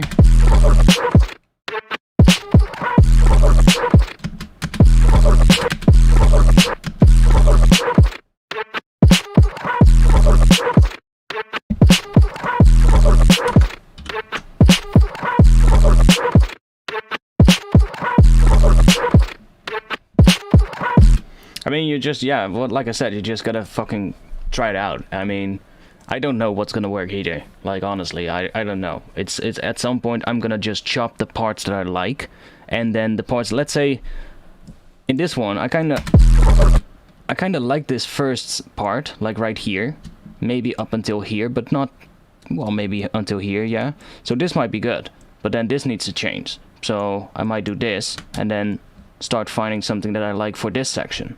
You know? Like maybe I want that one somewhere around here, maybe. So yeah, I start looking for things that I like, and maybe I don't want something here. Just take it out completely, and eventually you'll find something that works. But for now, I'm just gonna leave it like this.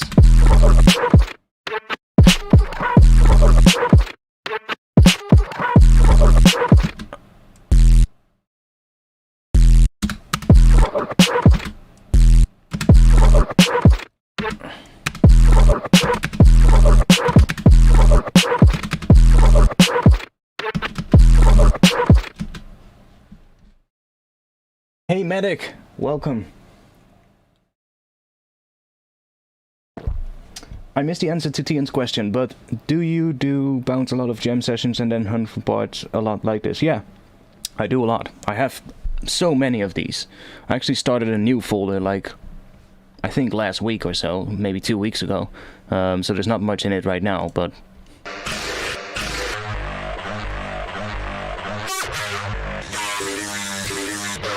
See, stuff. That one is fucking mad. That one is really mad. That one is not that one is not really drum stuff. That one is more like bass sound stuff.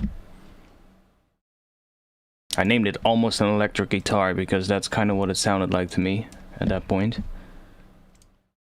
It's in G though, I believe, so should go down -3. But it's like it's absolutely crazy.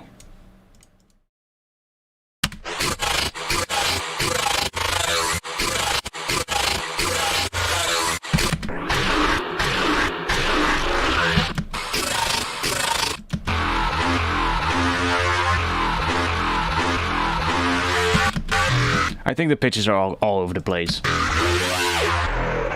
You're really gonna have to figure out what the pitch is for this one.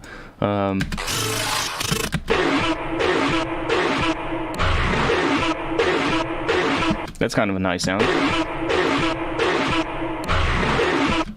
Kind of a nice, cool sound for maybe an intro. Yeah, it's all granular.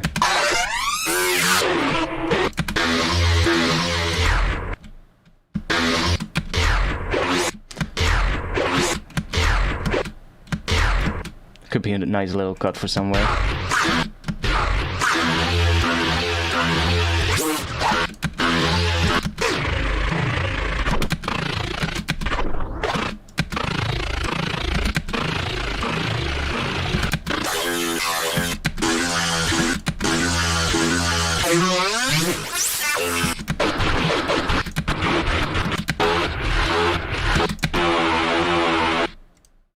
Pretty weird stuff.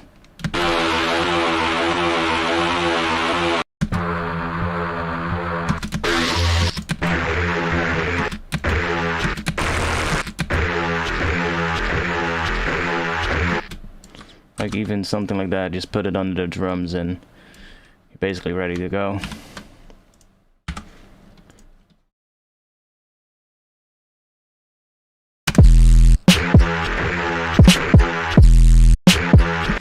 I put OT on this one as well. Look, it's all over the place. There's no like solid sub frequency. So this one you would have to like literally find it out and chop it out and then find a good sub, which I'm not gonna do right now. That's gonna be really annoying. But there's definitely good like little cuts for if you need like little, if you have like, let's say you're working on a section, you just need like a little cut somewhere, just to fill something up, you know. Then that kind of stuff is great for that. Just put like a little cut from that long file and then just scrub through it until you find something that you like. I really like doing it for percussion lately though, because you get really interesting stuff.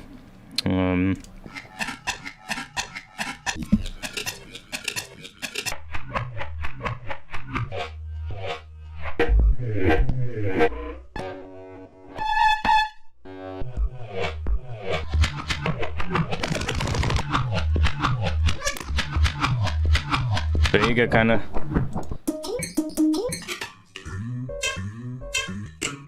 basically get really weird percussion.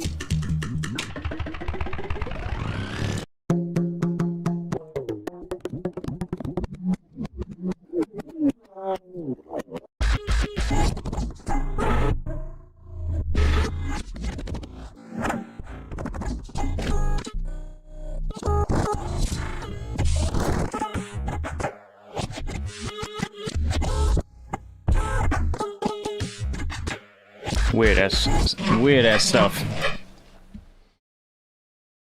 That was one of the last streams actually.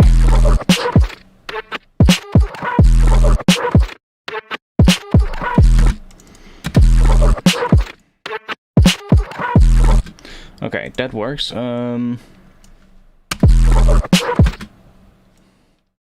I need probably another sound.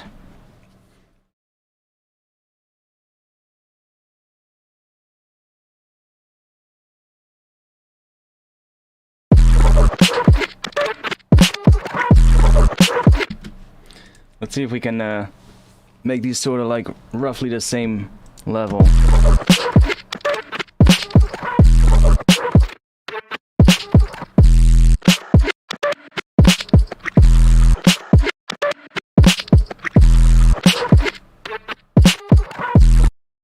better.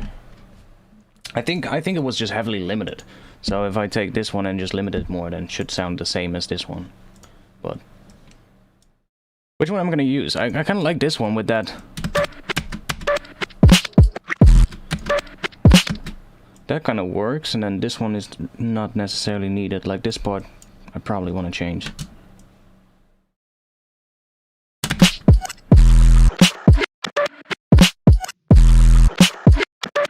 I don't like that first part either, but...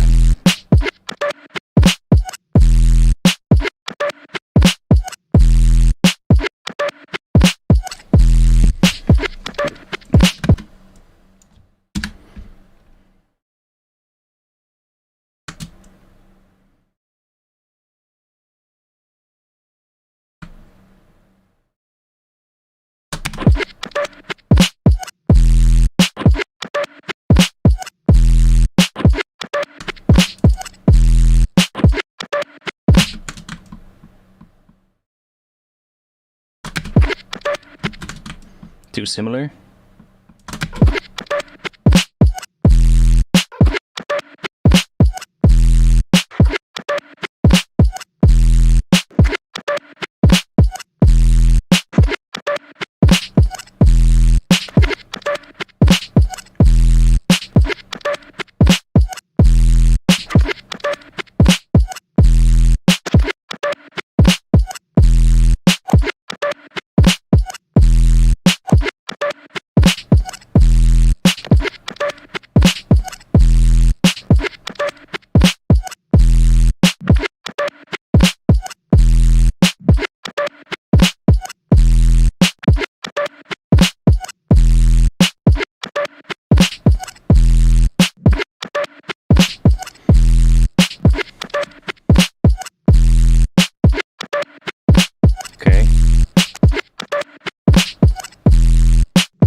Kind of works.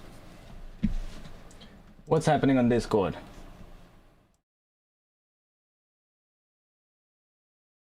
Oh, thanks, Benton. Thanks for that.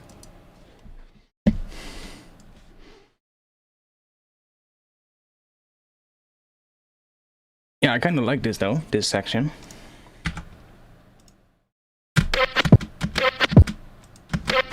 Like I can just make these a bit quieter. Or should I just run this one through a limiter as well, so it's the same as the other ones? Let's see what it sounds like. Let's put this one on here and just...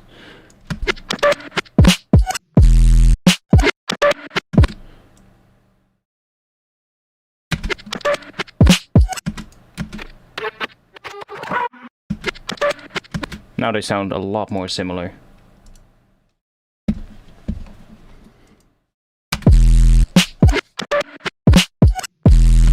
Okay, I like that section with that beep. I think I'm also gonna keep it a little late. What if I fill up these sections in between with bass sound? With sub? And then have no sub where these sounds are? That could be interesting. I'm seeing this and I'm seeing these gaps and I'm like, what if we put like sounds in between those sounds? Like sub?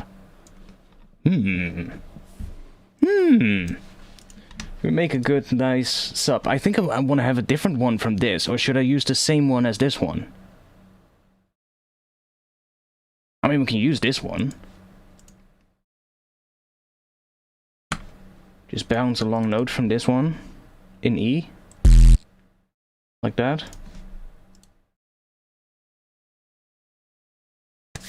Yeah, it sounds kind of interesting. I suddenly get I get a spark of an idea.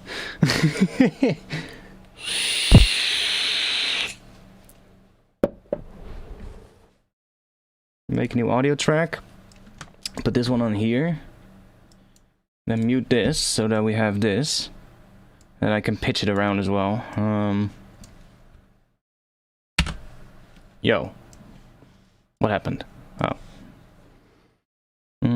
So it is about this long, and then I can just use the audio. So that's kind of handy as well.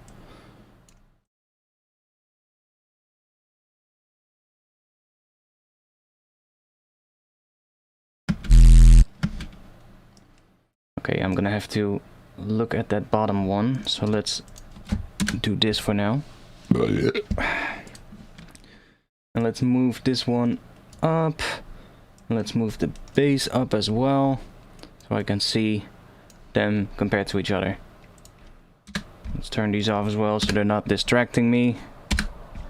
Good. It's just a really simple sub bass with noise on top of it, running through a distortion. That's all there's to it. It's basic shapes, some noise, some doesn't really matter what you pick. You can use white noise, but then I would have definitely brought the volume down further. I've used this one. I kind of like the sound of that one. High pass the noise, so that the noise runs through the high pass filter here. And then in here, just have a distortion on it, cranked quite high. And I decided to do a phaser for some reason, and a little bit of compression to probably squeeze down something. Didn't even use the multiband on that. Because I find even in here, if you use the multiband compressor, it really screws the phase of the incoming audio. You can see it actually, if I switch back to the multiband mode. This is without compression. Is this tracked armed? No, it's not. So look here, right at the top, you can see the actual waveform. I can make it even more better. Let's see. Let's bring tools. Let's bring this one in here. So you can see right here what the waveform looks like. And it's fucking loud. But see? Nice. Good solid, almost square wave-ish, sort of like a rounded square with like noise on top of it, and it gets cut off here a little bit, but normally if you look, see, it's like nice, sort of like a rounded square. Look as soon as you put on the multiband. Goodbye carefully crafted sub-frequency. So yeah, that's really annoying, and you can bring the mix down, but kind of brings it back a little, but still it's annoying, right? So I just set it to single band, just to do some compression and get it down a bit. Yeah, it's true. It's true. Like, I've actually been I've been thinking of doing a video about it. Like, I've been seeing a lot of discussion about the whole OTT thing in the last few days, ever since Fox Stevenson did a live stream a couple of weeks ago where he talked about it, and I've seen so many people on Twitter, on YouTube comment sections, just making him out for all kinds of fucking shit, basically. Telling him that he doesn't know what he was saying, that, oh, you don't use OTT at 100%, or stuff like that, you know? And they just kept on, and I was just reading all of it. I was just like, First I didn't really mind, and then at one point I was like, okay, this is getting ridiculous, because all of these people that are saying this actually don't have a fucking clue what they're talking about. So I was like, kind of want to do a video about it. So I'm not sure if I'm gonna do, but I might. Like, it's true though. Like what he said, it's totally true.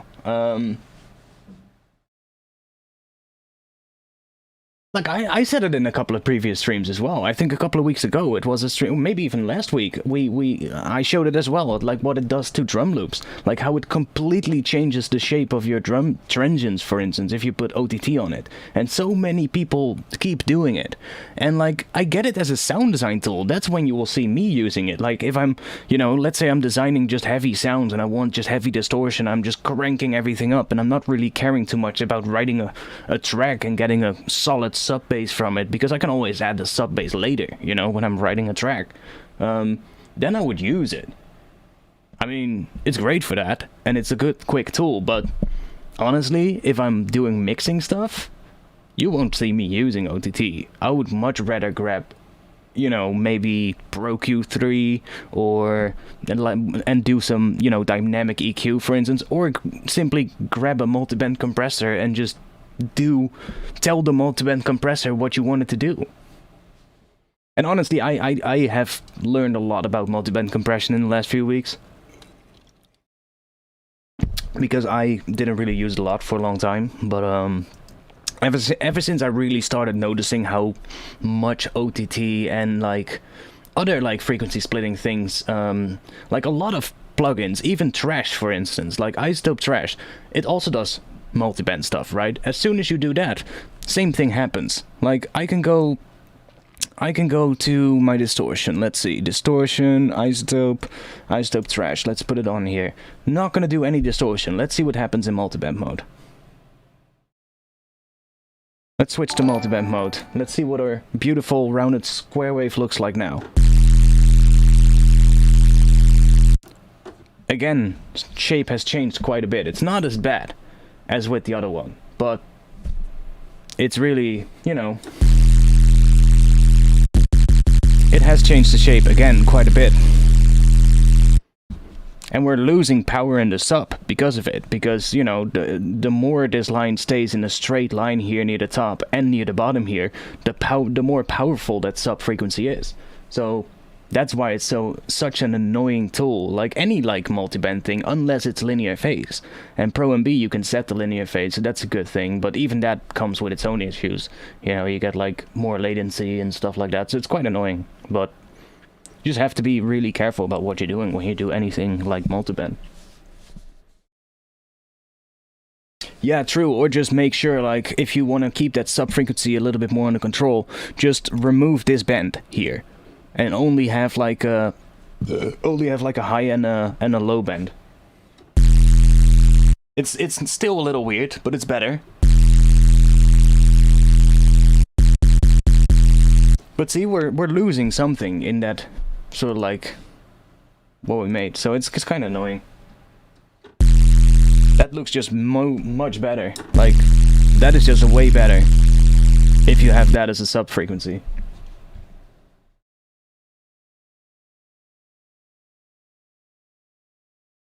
Well, I mean, you just saw it, right?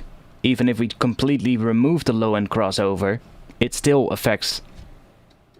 See? It still affects it. But it's not as bad as with OTT. The Ableton OTT is the worst. That one is the absolute worst. If we use that one, then, yeah. Like, even if we don't do anything... Like, it doesn't even look like a square anymore. And if we bring the amount up... Yeah, it's even worse. That's completely out of whack. And then the whole thing that people were saying in the comments and on Reddit and on Twitter was like, he doesn't know how to use OTT. You don't use it at 100%. But the fun fact is, even at 0%, the frequency split is still there. And the frequency split is what is causing the phase shift. So these people just don't understand themselves what they're talking about. If you get what I mean. Pro MB is better though. It definitely does it way better. It's not perfect either, but you get a lot more control, you know. It's just and it's easy if you know how to use it. You can, because most of the time, let's be honest, most of the time, why do people use OTT? Because they want more high end out of their sounds. That's most of the time what people use it for. Yes, sometimes they also use it to kind of drive it up and get it louder, you know, but they most of the time get, well, if I see people using it, then most of the time it's to get high end out of something, to get like the little details out of the tills and bring those all up. Well, you can do that really easily with, for instance, Pro MB, but not having to, you know, worry about anything going on here, because you're just telling it yourself what to do. I actually saw a little post about, I think it was Steve Duda that actually posted this, and he was explaining what the X4 Records OTT does under the hood. And he was explaining that the upwards compression is, it's adding up to 30 decibels, but not more than 30 decibels or something like that. Now, conveniently, isotope, or FEP filter Pro MB, has a range of upwards compression of 30 decibels. How convenient. So you can just do that, and you can get more high end out of something.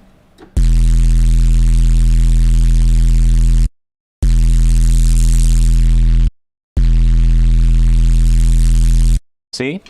Right now, we're bringing the level down from the band, but we're getting louder high end, because anything below this threshold is being brought up. See? Because it's now in a positive range instead of negative. Normally, if you do compression, you would have a negative range. So if we reset the output here to 0, we can decrease the amount of high end if we do this, and then play with the threshold, so that the moment it goes over the threshold, it starts decreasing the high end.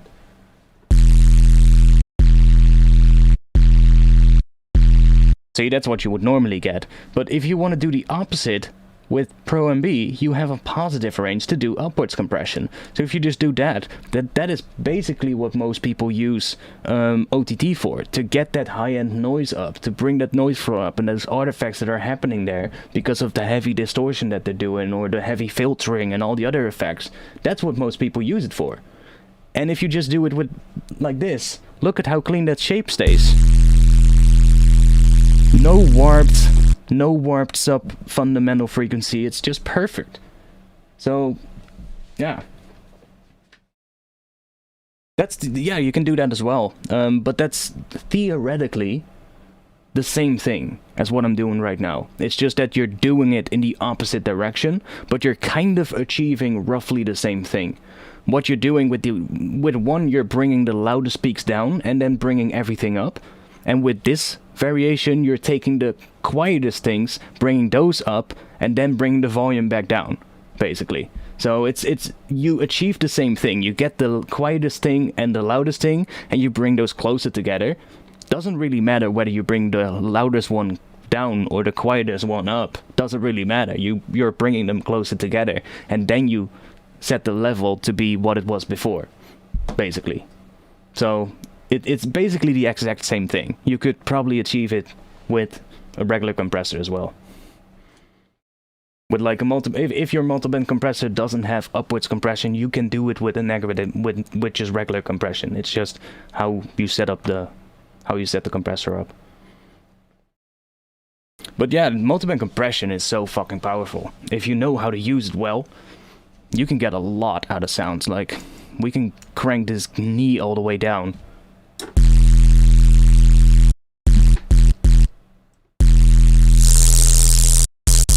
See, now it starts fucking going crazy here because the noise is so loud. It's just, you know, it's way louder than the sub frequency, but you can get even more high frequencies out of your sound with this than you can with OTT.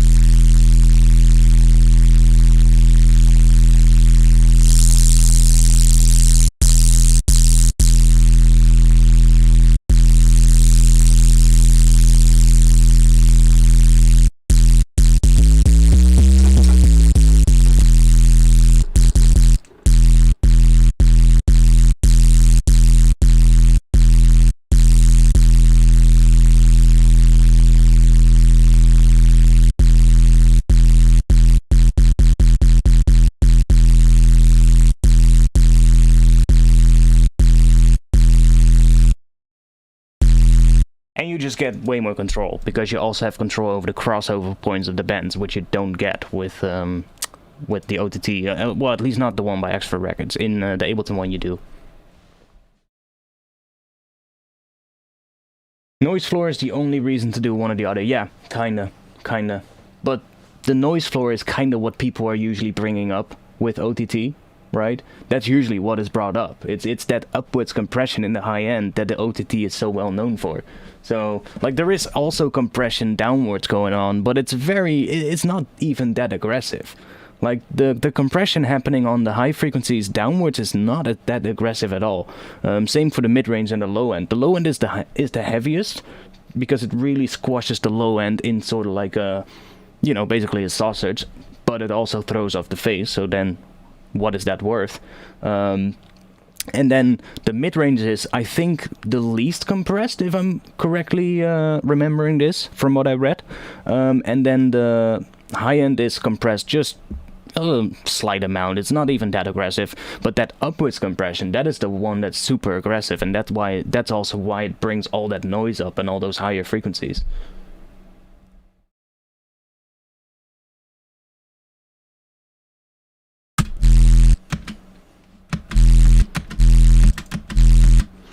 Right now it's not even doing that much.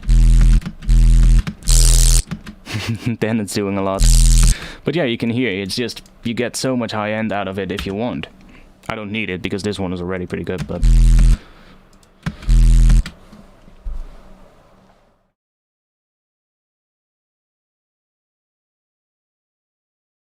Yeah, and like I said, dynamic EQ is also really powerful. It's really good too. And also, like, multiband compression is good. For instance, if you have a sample and there's reverb in the sample and you don't like that, but it's printed in the sample, you can get rid of that reverb with a multiband compressor. It's super easy, and it's you just have to find where most of that reverb sits in the frequency range, and then you can actually set the compressor up so that it actually decreases the reverb, which is really cool. And if you do it correctly, you can almost just completely get rid of it in a much cleaner way than with, for instance, a gate. Unless the gate is maybe multiband, but...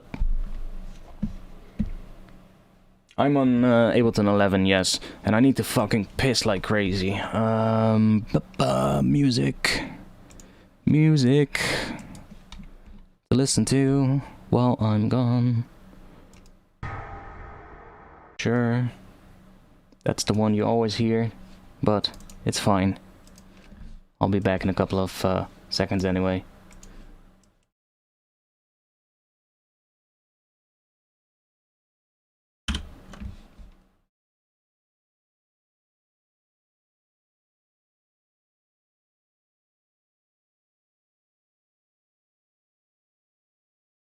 Yeah, so I'll be back in a couple of seconds, and then we'll continue making something. I'll see if we can actually get a little drop going, and then maybe incorporate some of that guitar. And we probably will do some resampling with that. Maybe whip out form again for the resampling on that. Might be cool. But I really need to piss now, because otherwise it's not going to end well. So I'll be back in a couple of seconds. Minutes.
Okay.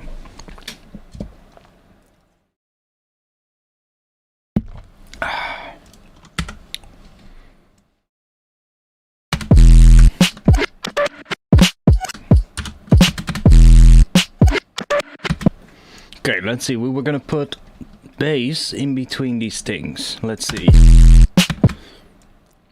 Can use the same one, but I'm not sure if that's gonna be good. Having like one here, maybe.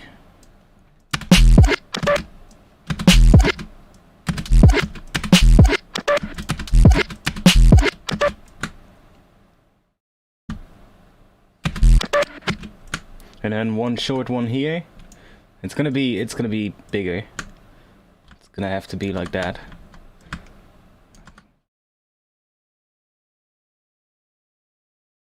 Bass are gonna be shorter as well, so we're gonna really abrupt cuts. Like, let's see what that sounds like.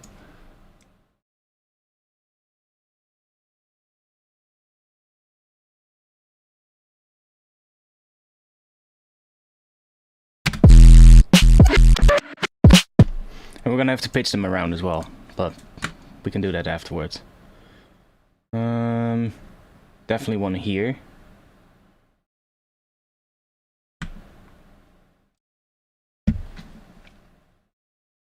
"73 people watching. Hello everybody, welcome. Damn. If you want to join my Discord, by the way, link is in the chat right now. And if you want to help support, you can help support me on this stream and on this journey in making music using this donation link, or you can join me on Patreon, where you can currently grab the samples from, or the presets for Vital. I made a preset pack for Vital that I dropped on my Patreon, and it has like the presets for the sound design tutorials that I'm doing at the moment. So if you want those, you can grab them on my Patreon. And thanks to that, it dropped down to 61 viewers. Thanks. Good. I love it. Let's see.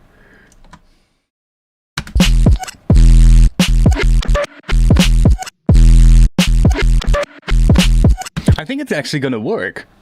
They're gonna have to be different pitches at some point, because we want to have something that's like, you know, I want to get it really weird, but... Can you advise an inexpensive audio card to have enough power for the Beyerdynamics 990 Pro's 250 ohms? Let me check, one moment. I think I have the 250 ohm 880s. Let me check.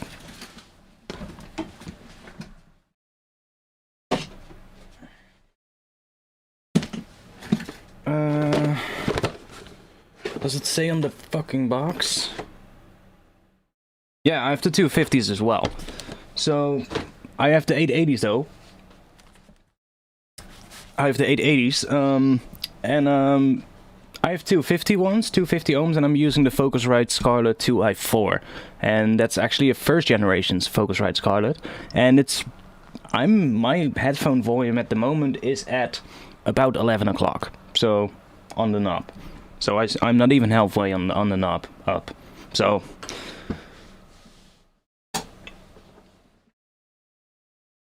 Yeah, my Focusrite 2i4 does it perfectly as well. I don't even need an amp.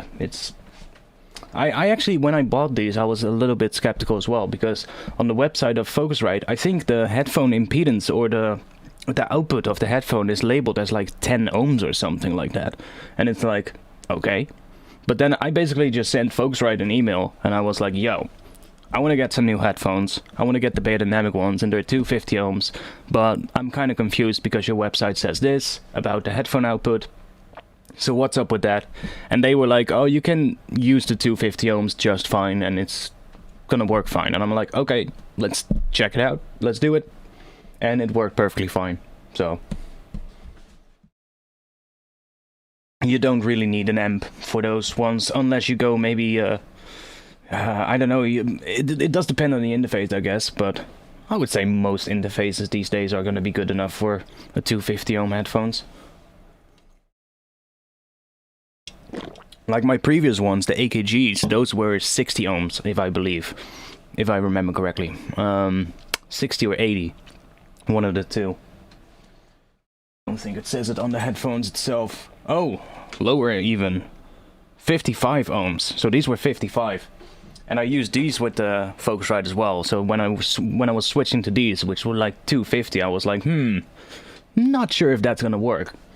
But, works fine. No issue at all. No need for an amp.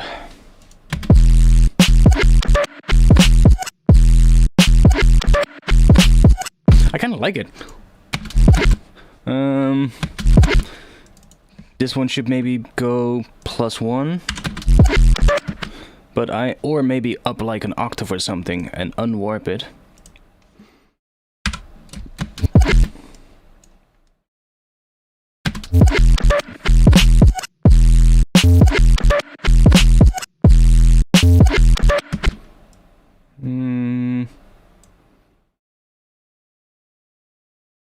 You know what?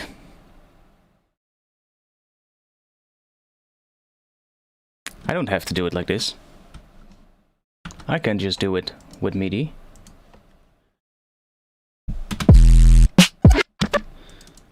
That's easier, because then I don't have to worry about knowing how many semitones is up to which note.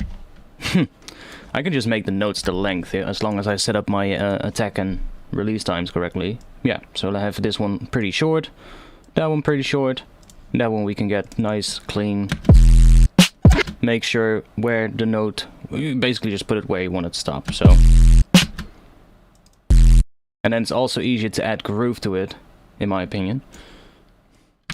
Let's say this one starts somewhere here. And then we can just do... Ooh, yes, that's gonna be cool. And then we go back down.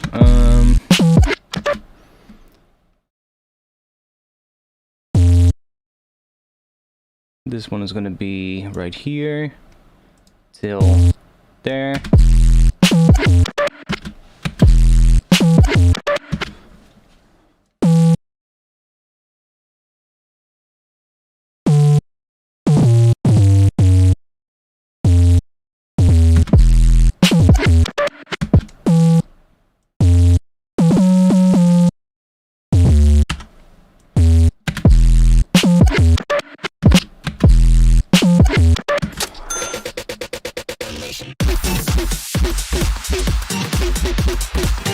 Hey, nice. It works.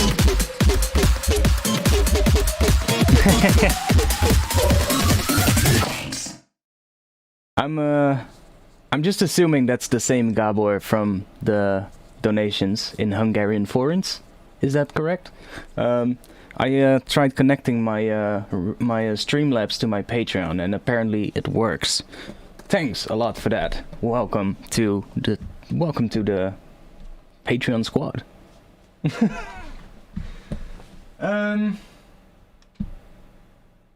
That's cool. It works. Nice. Like I said, I've been playing around a little bit and just adding a couple of things. So yeah, we can play around with this and make these like come in exactly where those other sounds kind of cut out.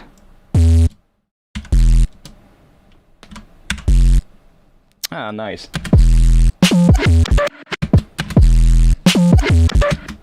And then here we're gonna get another one. Oh, not there. Right. Okay, narrowest. right there. That's gonna go until, yeah, somewhere about here.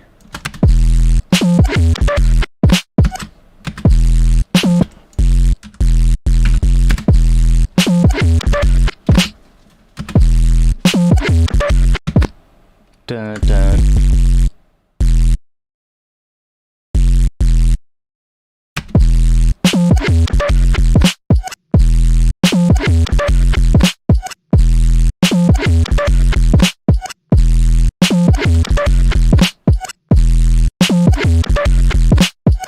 That's weird. That's weird. Kind of dig it though. What about you guys? I kind of like it.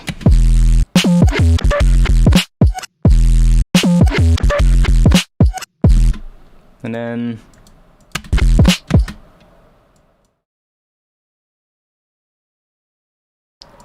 can do another one here.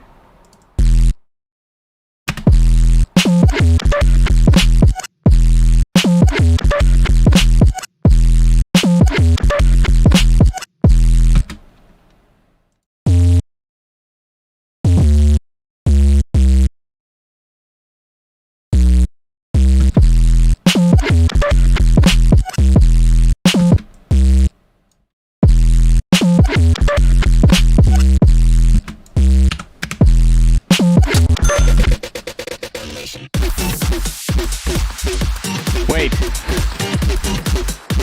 Did you do it again?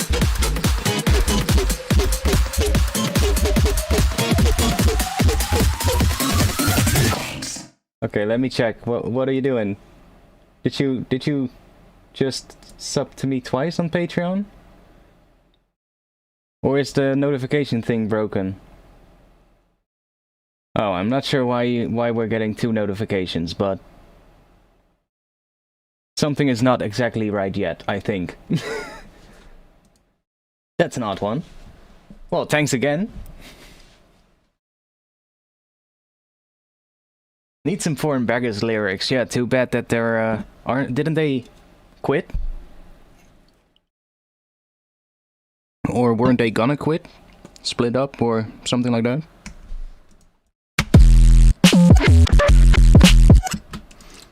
It could be a nice, interesting groove.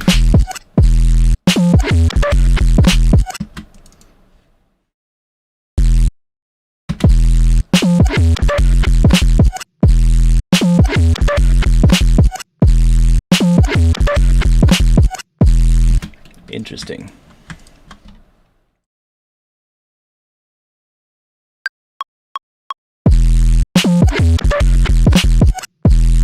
Yeah, see, so those sounds basically happen in between the other ones.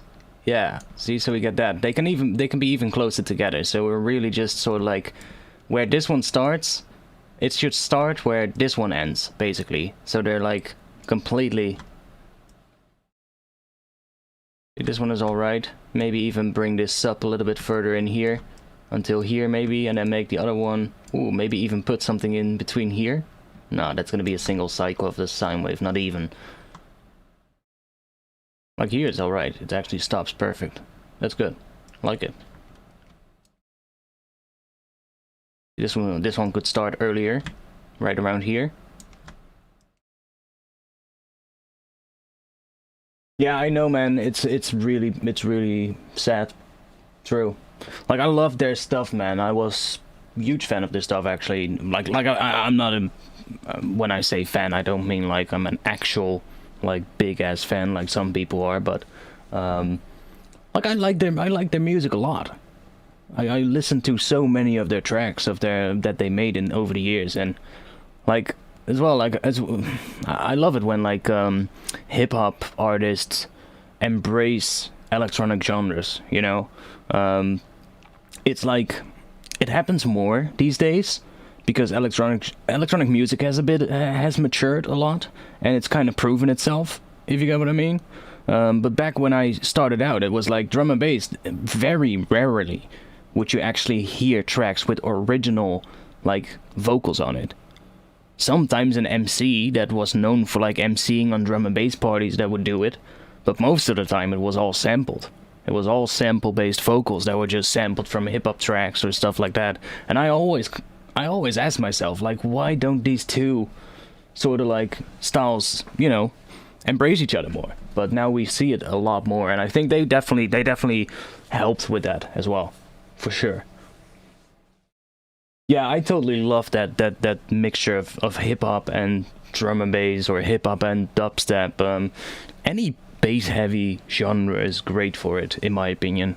But then when I talk about hip hop, I'm not talking about the mumble rap trend that is going on these days.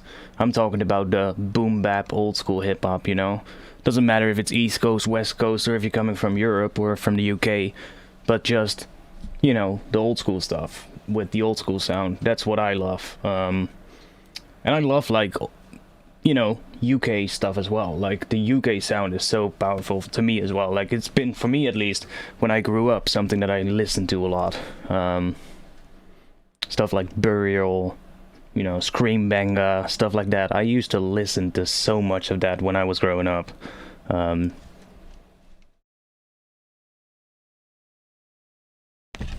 That's also why I wanted to do some, like, halftime tracks, because I actually started music production making hip-hop. So, you know, it's sort of like interesting for me to kind of see this trend in halftime now, because a lot of the beats are very hip-hop influenced, and they're most of the time more boom bap influenced than actual, like, trap influenced. Unless it's like a 140 halftime-ish track, then most of the time you'll hear some more trappish stuff, but I'm not that big on trap either, just I don't really like it that much.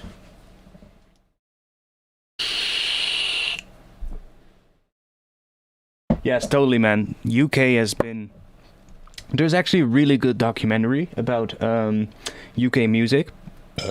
It's on the YouTube channel Bearing UK, and they have this multi-part YouTube video. It's actually I think it's 5 or 6 videos at this point, and every video has sort of like a different genre that was really big in the UK as its theme. So there's one about jungle, there's one about UK garage, there's one about bass house, I think. There's one about some other UK genres, drum and bass, of course, dubstep. And it's really interesting to see. He does it really well. That guy that made those videos, he did so much research for these videos. It's really good. I can find them if you want. I think I shared it on Twitter someday as well. But I'll put the... Let's see if I can find the first one. And I'll put that in the chat so you guys can watch that after the stream if you want. It's really nice though. Bearing UK. That UK sound, that's what it's called. Do we have a playlist? That would be even better. Of course he has a playlist. So, here you have a playlist. That's all the episodes together on YouTube. And it's a really, really good sort of like, if you want to know more about the background behind like electronic music, where most, like all the bass heavy music that you hear these days, drum and bass, dubstep, it all came forth from basically black culture in the UK. And a lot of people don't understand this, I feel, but that is really good, a really good sort of like summary of all the electronic genres that sort of like originated from the UK. And it's kind of the sound that was my youth, to be honest, because I mean the UK it's just right across the North Sea right here. It's right across the little channel between the Netherlands and the UK, and I'm in Rotterdam. I mean I'm at the biggest seaport of Europe right here, so it's like right across the pond basically. So the music reached the Netherlands really quickly, and I grew up with that stuff, so it was really, really cool seeing that documentary. Yeah, I saw the one, all my what was it? All my friends hate Skrillex or something, so something like that. All my homies hate Skrillex. I think that was what it was called. But it was a really good one too. Really interesting. It definitely summed up the sort of like shift in dubstep that happened. Yeah. It was a good one too. Yeah. But that Bearing UK documentary, that UK sound, it goes so much deeper. It shows how it went in the UK from like went from like dubstep to the UK garage sound, and why that became more popular, and why it was associated more with that, and how it all evolved as well. It was really interesting to see. Hey, Rotterdam has been the soul, and we've been at the forefront of a lot of electronic genres. I mean, gabber music originated from here, and that was the other part of my youth. Not that I really was that interested into it, but it was a little bit hard to kind of get around, it was hard to get around without not noticing it, you know? If all of your mates and all of the people in the class you're growing up with and you're hanging out with are, you know, aspiring gabber or hardstyle DJs and producers, then yeah, you kind of just have to listen to it, right? So I was the odd one in the group. I was the one that actually went completely different route. Everybody was fucking mashing their heads to forward to the floor kick drums with a shitload of distortion on it, and I was the skater kid going for the hip hop vibes and going for the laid back grooves and shit. And that eventually led me into drum and bass. But I mean, I played around with gabber because how many times it happened often that I was in a studio with a friend or something, or at somebody else's house, and oh, let's make some gabber. Okay, cool.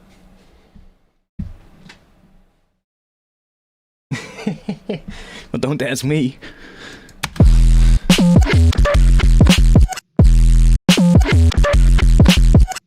I kind of like this though. Let's see, we could adjust these a little bit, bring them more forward, or more closer together. See, like this one, as well, I'm going to compress this a little bit, or limit this sub, so that we get a loud one, because it's not loud enough.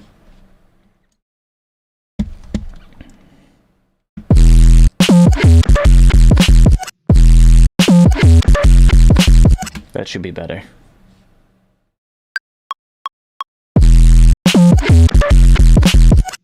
Yeah, that's way better. Now we can actually see it properly. Cool.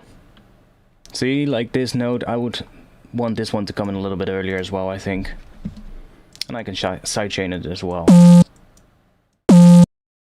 Maybe right here. Somewhere around there.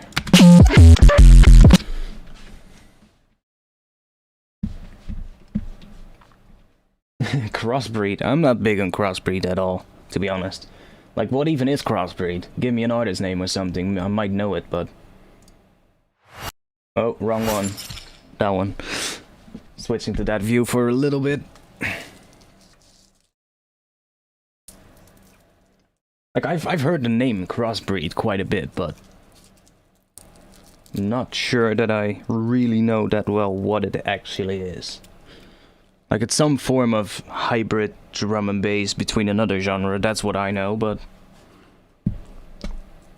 Wasn't it some kind of drum and bass with 4 to the floor kicks or something? Could be completely wrong right now.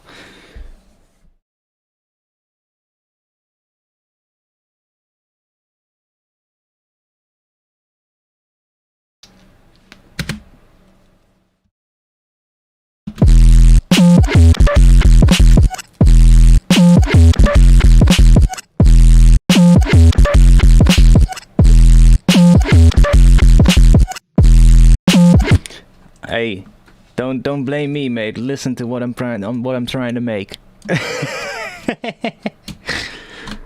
Let's see.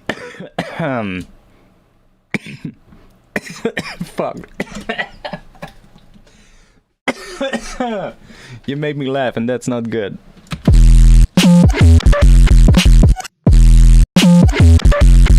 And this one is gonna have to be louder as well. Let's just bring this up to 0 as well. It's gonna be loud as fuck, but hey, everybody loves that, right? Okay, that's way too loud. Or the rest is too quiet. No. Forbidden Society, okay.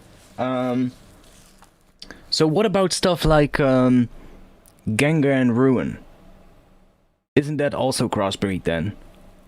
Because I do know them. They're like Russian, I think, or Ukrainians, I'm not sure, but I think they're Russian.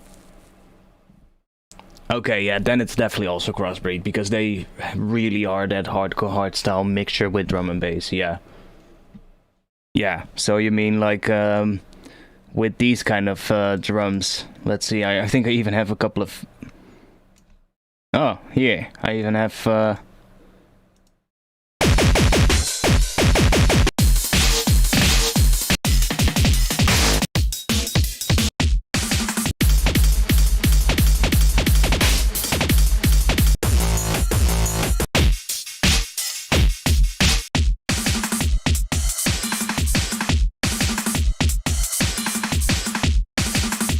In a way, then Counter-Strike could also be also be labeled that.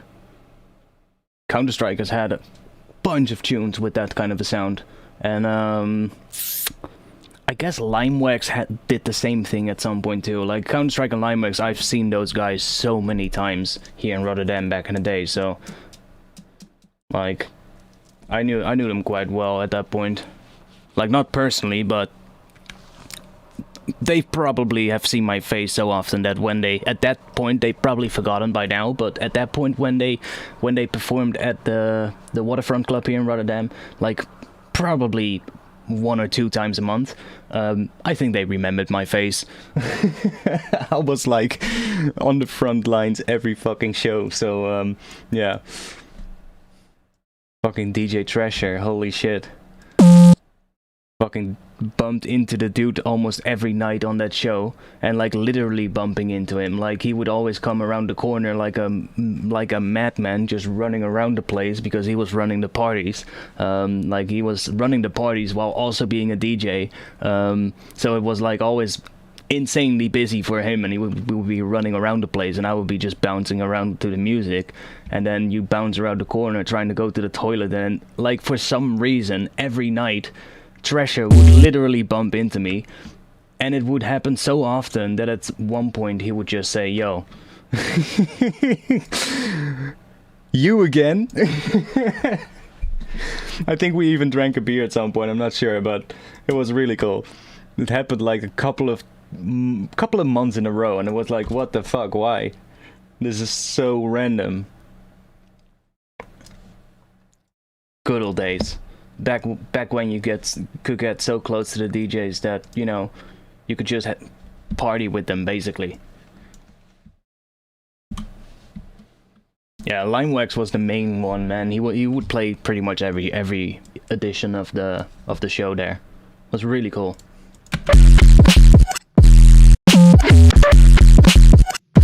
Okay, that's better now. This one I could also bring this one in, so we've just take that one. Now we have to adjust the end again, but that's not that big of a deal. Oh yeah, there's a kick drum there.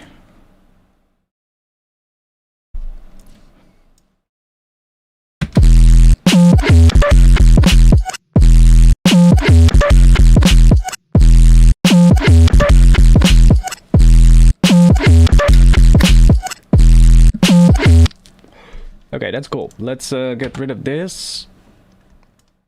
And I'm just gonna get rid of all of that. And we're just gonna copy this.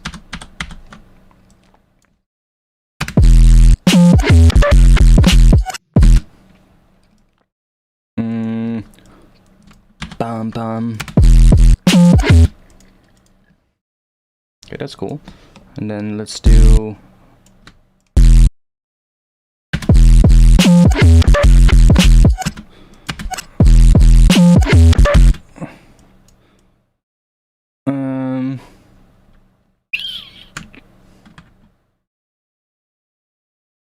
Can do one in between maybe here. And then let's see.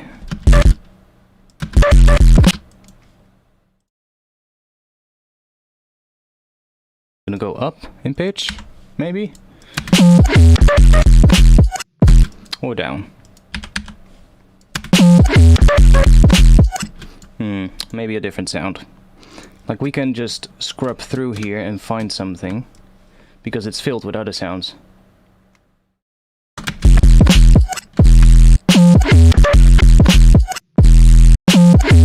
Let's just loop this section for now.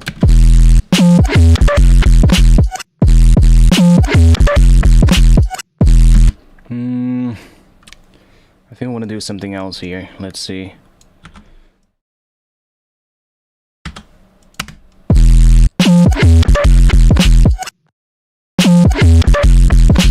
That's gonna be cool. Like having a gap there with something else. And then we are gonna go... something here, but a different thing than this. Now I can also adjust this so that it literally is an audio clip right here. The length of this section. Let's just do that. And we can just find something that fits there. That one? Nope.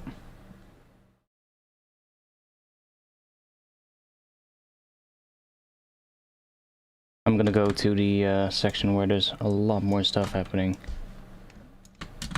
Ooh. Oh. Can we move the other one? Come on. That one, yes.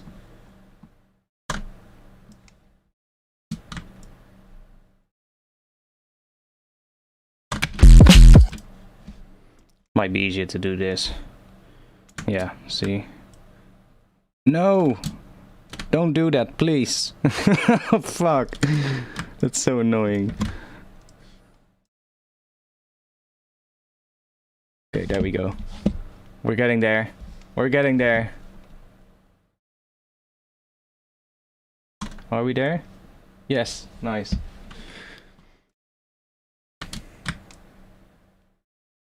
Oh, but these are loud. Oh, but that actually works. I mean, there's a limiter crushing the hell out of this anyway, so these are just going to be crushed even harder, but that might even work for such a short little sound. Makes it a little bit more audible. Yeah, see, that actually makes it more audible, so that's actually not that bad. So here, might be nice to have a little extra kick happening there. Totally.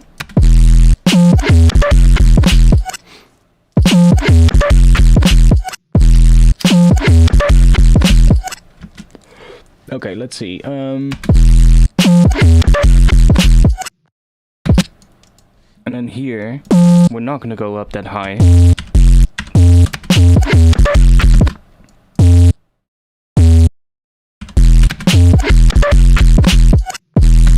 That might be nice.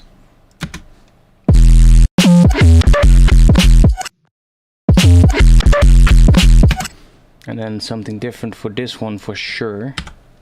I'm not gonna do that again, what I just did, so I'm just gonna take this one, put it right here, just do that. Let's find something in here. Ooh.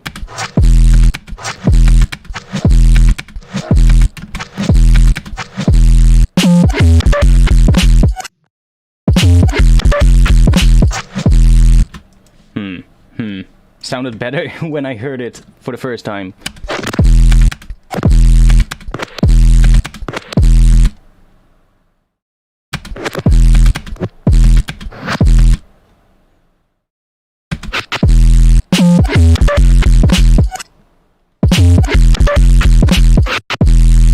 Yeah, these are gonna have to be a little bit quieter because otherwise they're gonna be hit by the limiter too hard. Like this one is not that bad because it's such a short clip, but those ones are gonna be more audible, so they need to be a bit quieter so that the limiter is not crushing them even harder. But we need something good here.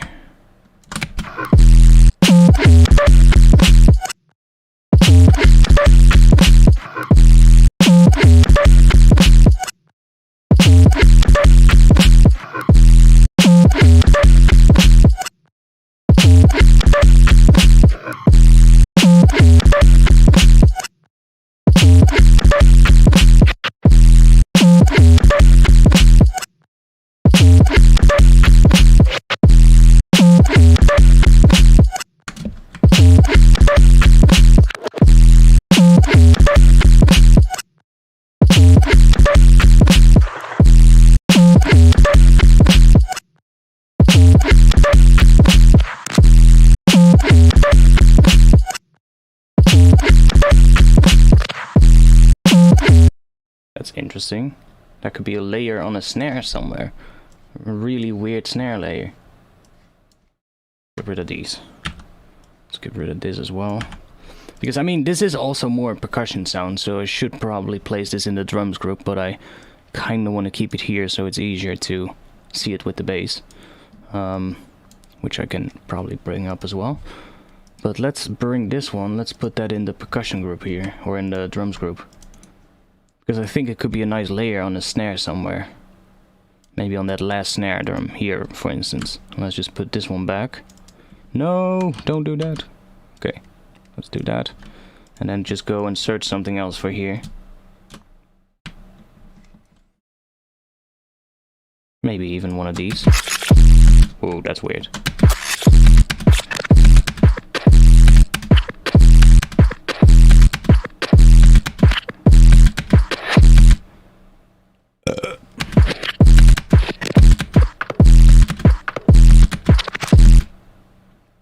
Or just do something completely else there. That could also work.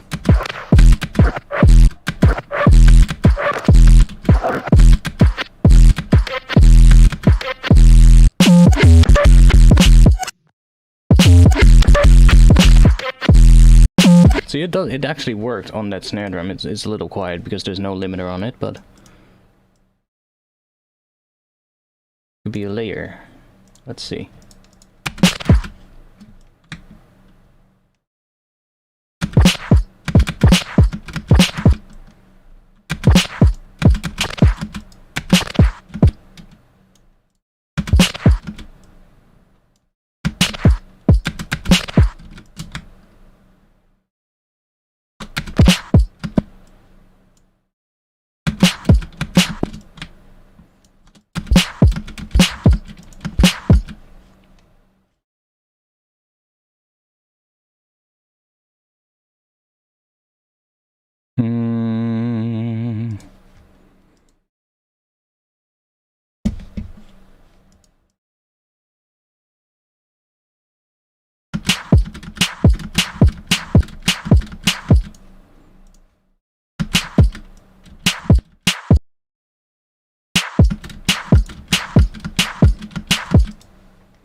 Ooh, that sounds weird in mono. And we're just losing quite a bit. Let's see.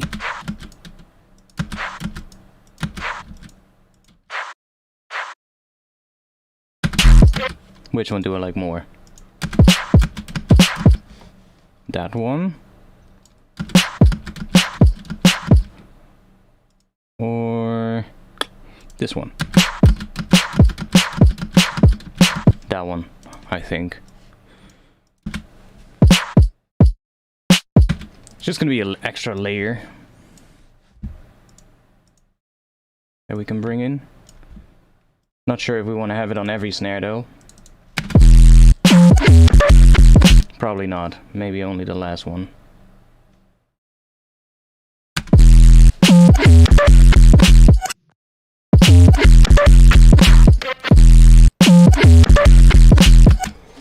Yeah, I do have some vocal ones as well. Like, I don't like that one on the last part there, so we can get rid of it. That one as well. I have one with a vocal part. I made some mud pie things with vocals.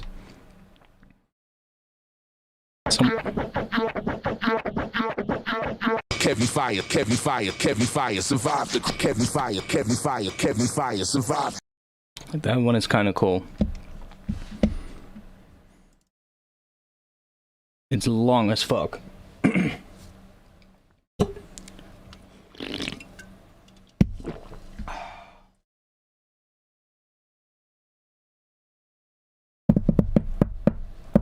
We're getting somewhere though. We're getting a weird groove, but I kind of like it. And I think as soon as we start adding that freaking guitar thing in it as well, make some weird chops with that, we can get some really weird stuff. Ba-dum, dun, dun, dun, dun, dun, dun, dun. Those guitar things were really cool.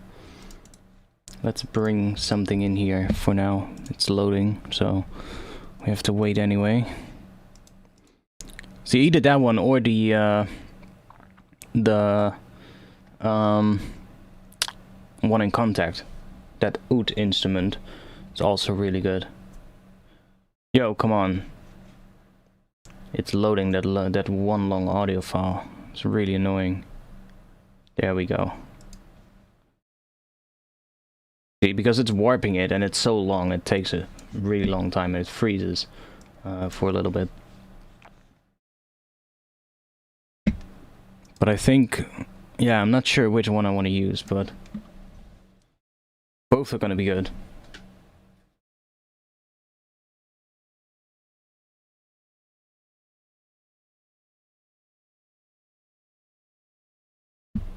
I'm not sure about skull step, never really used that term myself.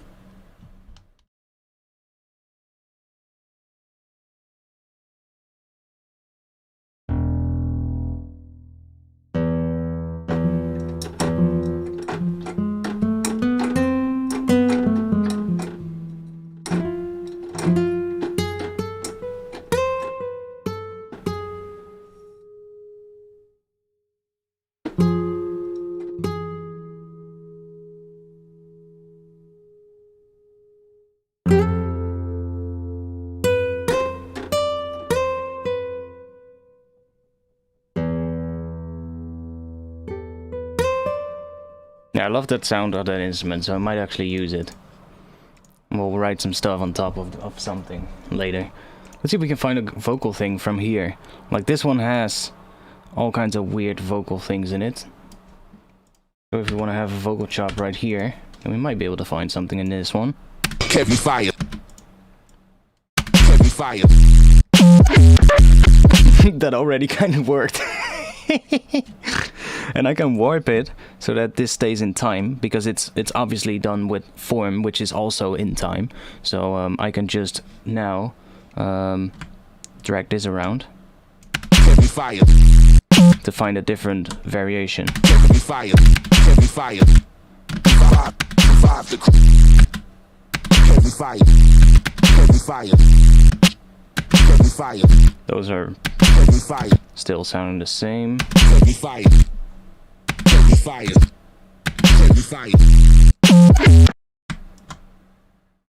Heavy fire. Heavy fire. Heavy fires.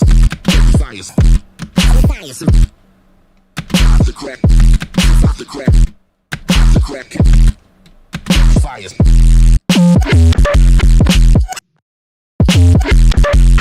Fires. Fires. Fires. Survive. Pop the crack. Yeah, I want to see if we can find something else. Heavy fires. Heavy fires. It still is all still the heavy fire thing. Let's see if we can find something more. Looks like this is all still the same. Yeah, here we're going. Heavy fire. Fire. Survive. Oh, what?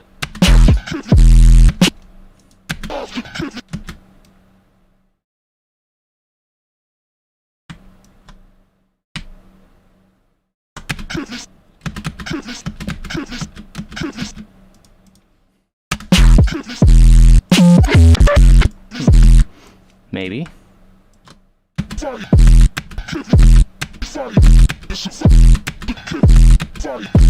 I want to get a different word. Come on.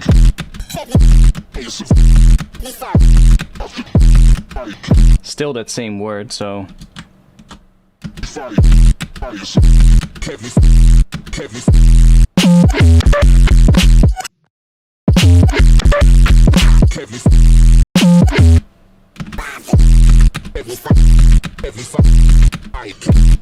Come on, give us something else. I know there's a lot more stuff in here, so... That's a weird step.